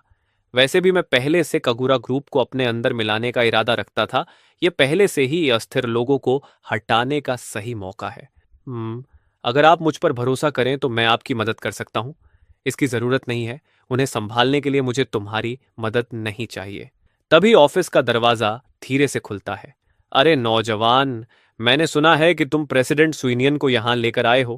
प्रेसिडेंट सू, आपकी प्रतिष्ठा आपसे पहले ही यहाँ पहुंच चुकी है। दुनिया की 500 सबसे बड़ी कंपनियों में से एक कगूरा ग्रुप का यहाँ होना सच में प्रभावशाली है। मैं चिरन हूँ, रेफ्यूज के इंटरनल अफेयर्स डिपार्टमेंट की डायरेक्टर रान किंगली। तो आप राजधानी की रान फैमिली की वारिस हैं। रान किंगली हल्की मुस्कान के साथ शांत स्वर में कहती है कि इस अपोकलिप्स के बाद अब कोई अमीर घर की युवतियां नहीं रहीं। मैं बस एक साधारण इंसान हूं जो डायरेक्टर पर निर्भर करती है। मैं उत्सुक नजर से अपनी चाय का कप मेज पर रखता हूं और पूछता हूं, चिंगली, तुम इतनी जल्दी वापस क्यों आ गई? तुमने तो कहा था कि आज रात देर से लौटोगी। उसने जवाब दिया, मैंने सुना कि मिस्टर सू आ गए हैं, इसलिए मैं जल्दी वापस आ गई। तुमने उसके लिए क्या योजना बनाई है? मेरा स्वर शांत है और चेहरा भावहीन। मैं उसे बाकी सर्वाइवर्स की तरह कोई काम दे दूंगा। रान किंगली हल्का सा सिर झुकाकर गंभीर स्वर में कहती है कि पहले मैं मिस्टर सू को ठहरने की जगह दे देती हूं। आगे की बात बाद में करेंगे। ठीक है, जैसा तुम कहती हो वैसा ही करते हैं। रान किंगली और स्वीनियन साथ में ऑफिस से बाहर निकलते हैं। रान किंगली की चाल बेहद सलीकेदार है और स्वीन की मुद्रा गरिमापूर्ण है। स्टूडियो के अंदर रान किंगली और स्वीनियन छोटे सोफे पर आमने सामने बैठे हैं। मिस्टर सू, क्या यह अस्थायी व्यवस्था आपको ठीक लगती है? यह थोड़ा तंग है, इसके लिए मुझे खेद है। सू सिंह हल्के से सिर हिलाता है और उसके होंठों पर हल्की मुस्कान आ जाती है। इस अपोकलिप्स की दुनिया में सिर पर छत होना ही एक बड़ी किस्मत है। यहां स्वागत किया जाना ही मेरे लिए सम्मान की बात है। रैन किंगली थोड़ा आगे झुकती है और उत्सुक नजर से पूछती है, क्या आपको बुरा लगेगा अगर मैं थोड़ी देर आपसे बात करूं? मैं हमारे रेफ्यूज के बारे में आपकी पहली राय जानना चाहती हूं। स्विंग उंगलियों से हल्का सा इशारा करता है और सोचते हुए कहता है कि मेरी पहली छाप बहुत अच्छी है। यह जगह सुरक्षित और अच्छी तरह संगठित है। मुझे उम्मीद नहीं थी कि इसे डायरेक्टर गिबोदा जैसे किसी ऐसे व्यक्ति ने बनाया होगा जो मेरी ही उम्र का है। वह सच में बहुत सक्षम है। रैन किंगली की आंखें चमक उठती हैं और उसका स्वर गंभीर हो जाता है। मैं इस सैंक्चुअरी की रक्षा करना चाहती हूं, लेकिन इस समय हमें मैनेजमेंट में काबिल लोगों की बहुत कमी है। इसलिए मैं आपसे मदद मांगना चाहती हूं, मिस्टर सू। सुइन की नजर एक पल के लिए बदलती है, लेकिन उसका चेहरा अब भी शांत रहता है। मैंने तुमसे वादा किया था कि मैं डायरेक्टर द्वारा तय की गई एक्टिविटीज को सीरियसली संभालूंगा, इसलिए अब पुराने मामलों को बार बार छेड़ने की जरूरत नहीं है। रैन किंगली ने हल्की सी मुस्कान दी, जैसे बात को यहीं खत्म करना चाहती हो। फिर बोली कि तुम आराम से आसपास का इलाका देखो, हो सकता है ये जगह तुम्हें पसंद आ जाए। स्वीनियन की नजर साफ और सीधी थी। उसने धीरे से सिर हिलाया और कहा कि उसके पास जाने के लिए कहीं और जगह नहीं है, इसलिए वह यहां सब कुछ ध्यान से देखेगा। रैन किंगली खड़ी हुई, अपनी स्कर्ट ठीक की और बोली कि अगले 2 दिन अच्छे से आराम करो, तुम्हें जो भी चाहिए होगा हम भेज देंगे। ठीक है, मैं चलती हूं, मुझे काम है। उसी समय गिबोदा के बड़े ऑफिस में मैं नक्शे पर एक निशान दिखा रहा था और वो ध्यान से सुन रहा था। चानले ग्रुप में 1700 से ज्यादा सर्वाइवर्स हैं। यूडा के पास 300 आदमी और 60 से ज्यादा पिस्टल्स हैं। 100 लोगों को भेजो और एक दिन में उन्हें काबू में कर लो। बो ने झुककर तुरंत मिशन स्वीकार किया और बोला कि जी डायरेक्टर, मिशन पूरा होगा, मैं इसकी गारंटी देता हूं। चेंगले ग्रुप के ऑफिस में युदा और जिन युयान सोफे पर एक दूसरे को गले लगाए बैठे थे। तभी अचानक युदा रुक गया और उसके माथे पर चिंता की लकीरें पड़ गईं। जिन युयान ने पूछा, प्रेसिडेंट यू, क्या हुआ? आप परेशान लग रहे हैं। डॉक्टर जिन और बाकी लोग अभी तक वापस नहीं आए। मुझे डर है कि उनके साथ कुछ हो गया होगा। वे अपने साथ बहुत सारे हथियार लेकर गए थे। वे जरूर उस आदमी को पकड़कर वापस लाएंगे। तब तुम उसके साथ क्या करने वाले हो? अगर वह समझदारी से पेश आया तो मैं उसे एक मौका दूंगा, नहीं तो मैं खुद उससे निपट लूंगा। तभी अचानक आवाज आई, हिलो मत, हाथ सिर के ऊपर रखो। युदा घबरा कर बोला, तुम लोग कौन हो? जवाब आया, इसे और बाकी सभी सर्वाइवर्स को साथ ले जाओ और सबको एस्कॉर्ट करके शेल्टर तक ले जाओ। आधे घंटे बाद शेल्टर की बैरक्स में मैं युदा को जमीन पर घुटनों के बल बैठे देख रहा था। तो तुम ही युदा हो? तुम्हें पता है तुम कहां हो? युदा बोला, नौजवान, क्या हमारे बीच कोई गलतफहमी नहीं है? अगर तुम्हें कुछ चाहिए तो सीधे कहो, इतना हंगामा करने की क्या जरूरत है? मैंने ठंडे स्वर में कहा कि मुझे मैना पावर की कमी है, इसलिए मैं तुम्हें लेने आया हूं। और हाँ, तुम्हें एक पुराने जान पहचान वाले से मिलवाता हूं। उसी समय रुआन किंगली और सुइनियन ऊंची हील्स पहनकर बैरक्स में अंदर आए। उनकी चाल बहुत एलिगेंट थी। युदा ने हैरानी से कहा, प्रेसिडेंट सू, बहुत समय हो गया तुम्हें देखे हुए। सुइनियन, तुम यहां क्या कर रहे हो? मैंने उसे शांत स्वर में बताया कि तुम लोग प्रेसिडेंट सू का पीछा कर रहे थे। मैंने उसे बचा लिया और अब मैं तुम्हें मौका दे रहा हूं कि तुम अपना बदला खुद ले सको। यूदा घबरा गया और बोला कि प्रेसिडेंट सू, मुझसे गलती हो गई। मैं आपसे हाथ जोड़कर विनती करता हूं, मुझे छोड़ दीजिए। बहन, मैं तुम्हारा छोटा भाई हूं। मैं सच में सरेंडर करता हूं। स्वीनियन की आंखें ठंडी हो गईं और उसने कहा कि जब तुमने मुझे धोखा दिया था, जब तुम मेरा पीछा कर रहे थे, तब क्या तुम्हें हमारे भाई बहन के रिश्ते की जरा भी याद आई थी? जब तुमने मुझे धोखा दिया था और मेरा शिकार कर रहे थे, तब क्या तुम्हें हमारे रिश्ते की परवाह थी? थोड़ी देर बाद मैंने कहा कि अच्छा काम हुआ, कागुरा ग्रुप के सभी मेंबर्स को इकट्ठा कर लिया गया है। अब तुम्हारा काम है कि अनस्टेबल लोगों को अलग करके छांटो। जवाब मिला कि मैं इसे जितनी जल्दी हो सके पूरा कर दूंगा। उसी रात एक कमरे में रान किंगली और मैं बिस्तर पर साथ लेटे हुए थे। मैं रान किंगली की लंबी टांगों को हल्के से सहला रहा था और उसके होंठों पर हल्की मुस्कान थी। उसने मजाक में पूछा कि तो तुम्हें स्टॉकिंग्स इतनी पसंद हैं क्या? प्रेसिडेंट को भी ऑफिस क्लोथ्स पहनना बहुत पसंद है। बताओ, मेरे और उसके बीच कौन ज्यादा खूबसूरत है? उसने फिर वही सवाल दोहराया कि प्रेसिडेंट को भी ऑफिस क्लोथ्स पसंद हैं। मेरे और उसके बीच कौन ज्यादा खूबसूरत है? मैंने हंसते हुए कहा कि मेरी सेहत दुनिया में सबसे अच्छी है, लेकिन मेरे दिल में वही हमेशा सबसे अच्छी रहेगी। फिर मैंने गंभीर होकर कहा कि चलो अब असली काम की बात करते हैं। इंटरनल मैनेजमेंट का एक हिस्सा सुसीनियंट को सौंप देते हैं। उसकी टैलेंट बेकार नहीं जानी चाहिए। रान किंगली बोली कि वह मेरी सीनियर है और वह उसे मैनेजमेंट पोजीशन पर प्रमोट करना चाहती है। उसने कागुरा ग्रुप को उस समय संभाला था जब वह दिवालिया होने के कगार पर था। उसके पास मैनेजमेंट का असली टैलेंट है, लेकिन अपोक्लिप्स के बाद उसके पास अपनी क्षमता दिखाने की कोई जगह नहीं बची। समस्या यह नहीं कि उसमें काबिलियत की कमी है। मैंने कहा कि ठीक है, बड़ी बहन, तुम ही इसे संभाल लो, लेकिन उसे पूरी तरह हमारी तरफ कैसे लाया जाए? रान किंगली ने मुस्कुराकर कहा कि सबसे अच्छा तरीका है कि तुम अपने चार्म्स इस्तेमाल करो और उसे अपने करीब लाओ। फिर उसने दोबारा कहा कि सबसे अच्छा तरीका यही है कि तुम उसे अपने चार्म से अट्रैक्ट करो, लेकिन यह सब धीरे धीरे करना होगा। पहले उसका भरोसा जीतना होगा और उसे आजादी भी देनी होगी। मैंने हंसते हुए पूछा कि बड़ी बहन, तुम चाहती हो कि मैं उसे फ्लर्ट करूं या एक नया टैलेंट रिक्रूट करूं? उसने कहा कि क्योंकि वह बहुत टैलेंटेड है, अगर वह सच में हमारे साथ जुड़ जाए तो यह शेल्टर के लिए बहुत अच्छी बात होगी, इसलिए मैं सिर्फ तुम पर भरोसा कर सकती हूं। मैंने कहा कि मैं भी चाहता हूं कि शेल्टर के लिए और टैलेंटेड लोगों को रिक्रूट किया जाए। उसने मुस्कुराकर कहा कि मुझे इतनी उम्मीद नहीं थी। कोई भी तुम्हें निराश नहीं करेगा और वे सब तुम्हारे साथ मिलकर शेल्टर को आगे बढ़ाएंगे। उसी समय त्याने शहर में यूएक्सआई हॉस्पिटल कैंप के एंट्रेंस पर एक ऑफिसर और एक स्ट्रीमर खड़े थे, जिनकी आंखों में उत्साह भरा था। स्ट्रीमर ने उत्साहित होकर पूछा कि क्या आप लोग सच में गवर्नमेंट के अधिकारी हैं? कृपया हमें शेल्टर तक ले चलिए। ऑफिसर ने कहा कि हम गवर्नमेंट से हैं। यूएक्सआई हॉस्पिटल को शेल्टर में बदल दिया गया है और हम खास तौर पर तुम्हें लेने आए हैं। स्ट्रीमर खुशी से बोली कि वाह, अब हम आखिरकार सुरक्षित हैं। तभी मुझे कुछ अजीब लगा। इन सर्वाइवर्स के चेहरे बहुत खाली लग रहे थे और कुछ लोग हमें अजीब सी उदासी भरी नजरों से देख रहे थे। किसी ने कहा कि उनके परिवार के ज्यादातर लोग मर चुके हैं, इसलिए उनका उदास होना स्वाभाविक है। ऑफिसर बोला कि मैं तुम्हें उस जगह ले चलता हूं जहां तुम सोओगे और खाना मिलेगा। तभी कुछ लोग धीरे से बोले कि ये स्ट्रीमर्स तो सच में बहुत खूबसूरत हैं। बॉस, आज रात इन्हें संभालते हैं। दूसरे ने कहा कि पहले काम की बात करो। अब जब ये सब यहां आ चुके हैं तो ये भाग नहीं सकते। बाद में इनसे निपट लेंगे। उसी समय स्पोर्ट्स सेंटर के अंदर मैं बॉय और बाकी लोगों के साथ स्पोर्ट्स इक्विपमेंट के पीछे छिपा हुआ था और हमारी नजरें बीच मैदान की तरफ थीं।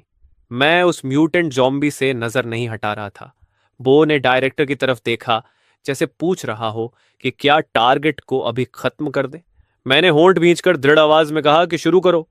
वह म्यूटेंट जॉम्बी बहुत विशाल था। वह बिना किसी मकसद के इधर उधर घूम रहा था और उसके भारी कदम जमीन को हिला रहे थे।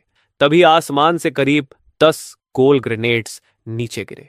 ग्रेनेड गिरने की आवाज सुनकर म्यूटेंट ज़ॉम्बी अचानक पलटा, जोर से गरजा और ग्रेनेड्स की तरफ झपट पड़ा। अगले ही पल ग्रेनेड्स एक के बाद एक फटने लगे। आग की लपटें आसमान तक उठ गईं और धुआं और धूल चारों तरफ फैल गई। जब धुआं धीरे धीरे छोटा तो म्यूटेंट ज़ॉम्बी सिर्फ फटे हुए मांस का ढेर बन चुका था। बो ने रिपोर्ट दी कि डायरेक्टर टारगेट सफलतापूर्वक खत्म कर दिया गया है। बो के हाथ में एक सफेद चांदी जैसा प्यूरिफिकेशन क्रिस्टल था जो हल्की रोशनी छोड़ रहा था। किसी ने कहा कि यंग मास्टर, हमें एक पूरा प्यूरिफिकेशन क्रिस्टल मिला है। मैंने कहा कि बो, इसे लो और ट्रांसफॉर्मेशन का इंतजार करो। बो गंभीर चेहरे के साथ आगे बढ़ा। उसने क्रिस्टल उठाया और उसे निगल लिया। शेल्टर लौटने के बाद रान किंगली और मैं रेडियो के पास बैठे हुए थे। रेडियो से घोषणा हो रही थी कि यूएक्सआई हॉस्पिटल ने आर्मी के साथ मिलकर एक शेल्टर बनाया है और सर्वाइवर्स इस नंबर पर संपर्क करके रेस्क्यू के लिए कॉल कर सकते हैं। हॉस्पिटल यूएक्सआई, मुझे लग रहा है कि यहाँ कुछ गड़बड़ है। रैन किंगली हल्का सा आगे झुकती है। उसकी नजर उलझन से भरी हुई है। जूनियर, तुम्हें क्या संदिग्ध लग रहा है? मैं गंभीर होकर कहता हूं, शहर में अभी तक कोई सेना तैनात नहीं है। ट्रैफिक पूरी तरह ठप पड़ा है।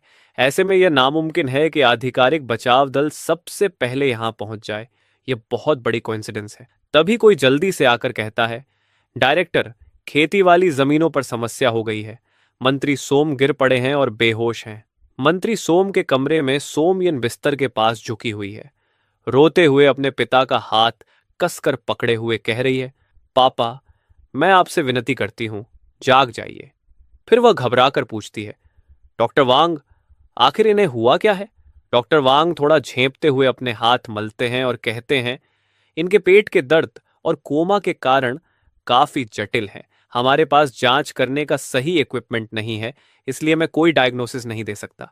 मेरी नज़र तेज हो जाती है और मैं सख्ती से कहता हूं, मेडिकल सेंटर में जरूरी इक्विपमेंट मौजूद है। मंत्री को जांच के लिए वहां ले जाओ। डॉक्टर वैंग और भी असहज दिखते हैं और बेबस होकर कहते हैं, छिंगांग सानके का इक्विपमेंट बहुत एडवांस्ड है। मुझे सिर्फ पुराने उपकरण चलाने आते हैं। मेरी स्किल्स बहुत लिमिटेड हैं। यह सुनकर सोमयन अचानक खड़ी हो जाती है और मेरी तरफ देखती है। मैं आपसे हाथ जोड़कर विनती करती हूं, मेरे पिता को बचा लीजिए। हॉस्पिटल यूएक्सआई में डॉक्टर है ना, मैं कुछ भी करने को तैयार हूं। मैं उसे रोकते हुए कहता हूं, घुटनों पर मत गिरो, मैं मदद करूंगा। मंत्री सोम ने इस शेल्टर के लिए अपना सब कुछ लगा दिया है। मैं उन्हें नहीं छोड़ूंगा। मैं और रन किंगली एक दूसरे की तरफ देखते हैं। उसकी आंखों में चिंता साफ दिख रही है। मैं कहता हूं, मैं कुछ लोगों को लेकर हॉस्पिटल यूएक्सआई जाऊंगा। एक तो वहां की स्थिति देखनी है और दूसरा किसी डॉक्टर को वापस लाना है। रैन किंगली तुरंत मना करती है, नहीं, यह बहुत खतरनाक है। पॉयंस और बाकी लोगों को भेज देना काफी है। तुम खुद को खतरे में नहीं डाल सकते। मैं शांत होकर जवाब देता हूं, फिक्र मत करो, मैं एक इवॉल्व्ड हूं, टेस्बुआ। बाकी लोग और एक प्लेटून हमारे साथ होंगे। हमारी सुरक्षा के लिए इतना काफी है। संकट के समय ही असली ताकतवर लोग उभरते हैं। मुझे जाना ही होगा। रैन किंगली की आंखें लाल हो जाती हैं और वह गंभीर आवाज में कहती है, तो मुझसे वादा करो कि तुम सुरक्षित वापस आओगे। अगर तुम्हें कुछ हुआ तो मैं भी तुम्हारे पास आ जाऊंगी। मैं हल्की मुस्कान के साथ कहता हूं, चिंता मत करो, मिशन जल्दी खत्म होगा और मैं जल्द ही हॉस्पिटल यूएक्सआई के गेट पर वापस आ जाऊंगा। इसके बाद बीओआई, बाकी लोग और मैं अस्पताल के दरवाजे के सामने खड़े होते हैं। तभी कुछ सैनिक हम पर बंदूक तान देते हैं और चिल्लाते हैं, रुको, तुम लोग कौन हो? मैं तुरंत हाथ ऊपर उठाकर कहता हूं, शांत रहो दोस्तों, घबराओ मत। हम यांगेट डिस्ट्रिक्ट के सर्वाइवर्स हैं। हमने रेडियो पर सुना था कि यहां एक ऑफिशियल रिफ्यूज है। सैनिक थोड़ा ढीले पड़ते हैं और कहते हैं, ओ, तो तुम लोग शरण लेने आए सर्वाइवर्स हो। स्वागत है, स्वागत है। यहां तक पहुंचने में तुम्हें लंबा सफर तय करना पड़ा होगा। आसान नहीं रहा होगा। मैं सिर हिलाकर कहता हूं, हाँ, बिल्कुल नहीं। शुरू में हम 17 या 18 लोग थे। रास्ते में हमने बहुत से भाइयों को खो दिया। हमारे पास अब खाने का भी कुछ नहीं बचा है। क्या हमें थोड़ी सप्लाईज मिल सकती हैं? सैनिक कहता है, बिल्कुल, मेरे साथ आओ, मैं तुम्हें रहने की जगह और कुछ खाना दिला देता हूं। थोड़ी देर बाद एक हॉस्पिटल के कमरे में वह युवा अधिकारी खाना और पानी रखता है और बिस्तर के किनारे बैठ जाता है। उसकी नज़र हमें ध्यान से परख रही होती है। वह लापरवाही से कहता है, तो तुम लोग भागकर यहां आए हो, लेकिन तुम काफी कैपेबल लगते हो। मैं जवाब देता हूँ, हम पहले खिलाड़ी थे। हमारी अच्छी फिजिकल कंडीशन की वजह से ही हम बच पाए। आप जैसे सैनिकों से मिलना हमारे लिए सच में किस्मत की बात है। आखिरकार अब हम थोड़ा चैन की सांस ले सकते हैं। वह युवा अधिकारी उठकर दरवाजे की तरफ बढ़ता है और उसके होठों पर एक ठंडी मुस्कान आ जाती है। ठीक है, आराम करो, मैं तुम्हें और परेशान नहीं करूंगा। बेवकूफ, आज के समय में भी सेना की मदद पर भरोसा करते हैं। शांत रहना, ये एक हफ्ते का राशन है। उसके जाते ही बॉय नाटक करना बंद कर देता है। वह लोहे की सलाखों के पास जाता है और जोर से उन्हें हिलाता है। डायरेक्टर, आप सही थे, यहाँ सच में कोई गड़बड़ है। सामने वाले कमरे में जीन मिंग सलाखों को पकड़े खड़ा है और जीन वाई उसके पीछे खड़ी है। जीन मिंग कहता है, तो तुम लोग भी उन बेचारों में से हो जिन्हें रेडियो से फंसाया गया है। और दोस्त, क्या तुम भी यहाँ कैद हो? चानवाई सलाखों के पास आती है और अचानक हैरानी से बोल पड़ती है, तुम, क्या सच में तुम हो? तुम यहाँ क्या कर रहे हो? मेरी आंखें फैल जाती हैं और चेहरा हैरानी से सख्त हो जाता है। तुम मुझे पहचानती हो? जानवाई की आंखें लाल हो जाती हैं। वह सलाखों को पकड़कर कहती है, मैं जान यी हूं। हम 2 साल तक मिडिल स्कूल में एक ही क्लास के पड़ोसी थे। क्या तुम भूल गए? अचानक मुझे सब याद आ जाता है और मैं पूछता हूं, तुम यहाँ कैद कैसे हो गई? वह कड़वाहट से कहती है, जैसे तुम लोग फंसे वैसे ही मैं भी रेडियो के झांसे में आ गई। और हाँ, मैं एक पुरानी दोस्त से बात कर रहा हूँ। थोड़ा चुप रहो। ग्रेजुएशन के बाद मैं यूनिवर्सिटी नहीं गई। अपोकलिप्स शुरू होने के बाद मैं एक स्ट्रीमर बन गई थी। फिर उन्होंने मुझे और कई दूसरी स्ट्रीमर्स को फंसाकर यहाँ ले आए। मैं जीनमिंग की तरफ मुड़ता हूँ और कहता हूँ, मैंने वाई को कहते सुना कि तुम यहाँ काफ़ी समय से हो और जगह को अच्छी तरह जानते हो। क्या तुम बता सकते हो कि मुझे एक कॉम्पिटेंट डॉक्टर कहाँ मिल सकता है? जीन मिंग ठंडे स्वर में कहता है, और मैं तुम्हें क्यों बताऊं? हम सब यहाँ कैदी हैं। किसी को भी यहाँ से निकलने का हक नहीं है। तभी बॉय की एवोल्यूशन सक्रिय हो जाती है। उसकी ताकत अचानक विस्फोट की तरह बढ़ जाती है। वह दोनों हाथों से लोहे की सलाखें पकड़ता है और आसानी से उन्हें मोड़ देता है। सलाखें जोर से अलग हो जाती हैं। बॉय गरजते हुए कहता है, बॉस ने सवाल पूछा है, ईमानदारी से जवाब दो। वह तेजी से सामने वाले कमरे में जाता है, दूसरी लोहे की जाली भी तोड़ देता है और जीन मिंग का कॉलर पकड़कर उसे घसीटते हुए गिबोदा के सामने ला खड़ा करता है। मैं शांत लेकिन सख्त आवाज में कहता हूं, मैं पूछूंगा और तुम जवाब दोगे। कुछ मत छिपाना। यहां कुल कितने सर्वाइवर्स कैद हैं? जान मिंग डरते हुए कहता है, कम से कम 5,000 लोग। अस्पताल की तीनों बिल्डिंग्स को जेल में बदल दिया गया है। उनका एक लीडर है जिसे चीफ लॉन्ग कहते हैं। वे 5 या 6 लोग हैं और उनके पास हैवी वेपन्स हैं। मैं आपसे विनती करता हूं, मेरी बहन को बचा लीजिए। वह यही डॉक्टर थी। उन्होंने जरूर उसे भी कैद कर रखा होगा। वे मेडिकल फील्ड के लोगों को पकड़कर उन पर एक्सपेरिमेंट्स करते हैं। मैं शांत होकर कहता हूं, हम अभी के लिए जा रहे हैं, लेकिन जल्द ही वापस आकर इस जगह को अपने नियंत्रण में ले लेंगे। हमारे बारे में किसी को मत बताना। जान नवाई मेरी तरफ देखते हुए कहती है, गिबोदा, मुझे तुम पर भरोसा है। जब से हम अलग हुए हैं मैं किसी और के साथ नहीं रही। कोई भी तुम्हारी जगह नहीं ले सकता। यह सुनकर मेरा चेहरा एक पल के लिए डर और झिझक से जम जाता है। फिर मेरे चेहरे के भाव नरम पड़ जाते हैं और मैं कहता हूं, चिंता मत करो, मैं वापस आकर तुम्हें लेने जरूर आऊंगा। ये वादा है। इसके बाद बॉय, बू और मैं कमरे से बाहर निकल जाते हैं और हमारी परछाइयां कॉरिडोर के आखिर में गायब हो जाती हैं। जान वाई दरवाजे पर खड़ी हमें जाते हुए देखती रहती है। थोड़ी देर बाद जब बॉय और बाकी लोग भाग निकलते हैं तो हम एक गार्ड को पकड़ लेते हैं। वह घबरा कर कहता है, तुम लोग कौन हो भाई? तुम्हें इसके लिए माफ नहीं किया जाएगा। मैं उसे ऊपर से घूरते हुए कहता हूं, मैं सवाल पूछूंगा और तुम जवाब दोगे। अगर कुछ भी छिपाने की कोशिश की तो नतीजे तुम्हें भुगतने होंगे। वह डरकर तुरंत कहता है, मैं सब बता दूंगा। हम हम गैंगस्टर हैं। हमारी यूनिफॉर्म और हमारे हथियार हमें एक रहस्यमयी ताकत ने दिए थे। उन्होंने हमें आदेश दिया था कि हम बचे हुए लोगों को जाल में फंसाकर उन्हें एवरीडे हॉस्पिटल की तरफ खींच कर लाए, और हर दिन हमें करीब 10 सर्वाइवर्स को बेसमेंट में भेजना होता था। लेकिन वहां से आज तक कोई भी वापस नहीं आया। वही रहस्यमयी ताकत हेलीकॉप्टर से हमें सामान भी पहुंचाती थी और बेसमेंट का दरवाजा भी वही लोग कंट्रोल करते थे। अब चाबी किसी काम की नहीं रही। इसे ले जाओ। आधी रात को हमला करेंगे। सबसे पहले हम यूएक्सआई हॉस्पिटल पर कब्जा करेंगे। उसके बाद हम उनके नेताओं से उस रहस्यमयी ताकत के बारे में पूछताछ करेंगे। मिशन जरूर पूरा होगा। ये बेकार लोगों का गिरोह आधे दिन के अंदर खत्म कर दिया जाएगा। किसी भी सर्वाइवर को मत छोड़ना, उनमें से किसी को भी जिंदा मत रहने देना और सारे बचे हुए लोगों को बचाना। 1 घंटे बाद लड़ाई खत्म हो चुकी थी। बहुत सारे सर्वाइवर्स यूएक्सआई हॉस्पिटल के चौक में इकट्ठा हो गए थे। सभी सर्वाइवर्स वहां जमा थे और मैं उनके सामने खड़ा था। उनकी आंखों में मेरे लिए गहरी कृतज्ञता भरी हुई थी। तभी सिस्टम की एक नोटिफिकेशन गूंज उठी। शेल्टर का लेवल बढ़कर लेवल 5 हो गया। 1 साल बाद मैं शेल्टर के अंदर टंगी हुई प्रोविंस की मैप के सामने खड़ा था। रान किंगली, जियान यी, भाई चेन, स्विंगियन, लू रुया और बाकी सभी लोग मुझे घेर कर खड़े थे। उनके चेहरों पर खुशी चमक रही थी। मेरी नजर नरम थी और मैं भीड़ को देखते हुए मुस्कुरा रहा था। सर्वाइवर्स अब शांति और खुशी से जी रहे थे। खेतों में भरपूर फसल उग रही थी। सारी सुविधाएं अच्छी तरह से व्यवस्थित और पूरी थीं। गिबोडा ने अपनी बाहें खोलकर अपने आस-पास के लोगों को गले लगा लिया। जब तक तुम सब यहां हो, यह जगह दुनिया की इकलौती सुरक्षित शरण है। सब एक दूसरे को देखकर मुस्कुराए और गिबोदा के करीब आकर उससे लग गए। उसकी नजर नरम थी और उसका चेहरा खुशी से चमक रहा था। The end.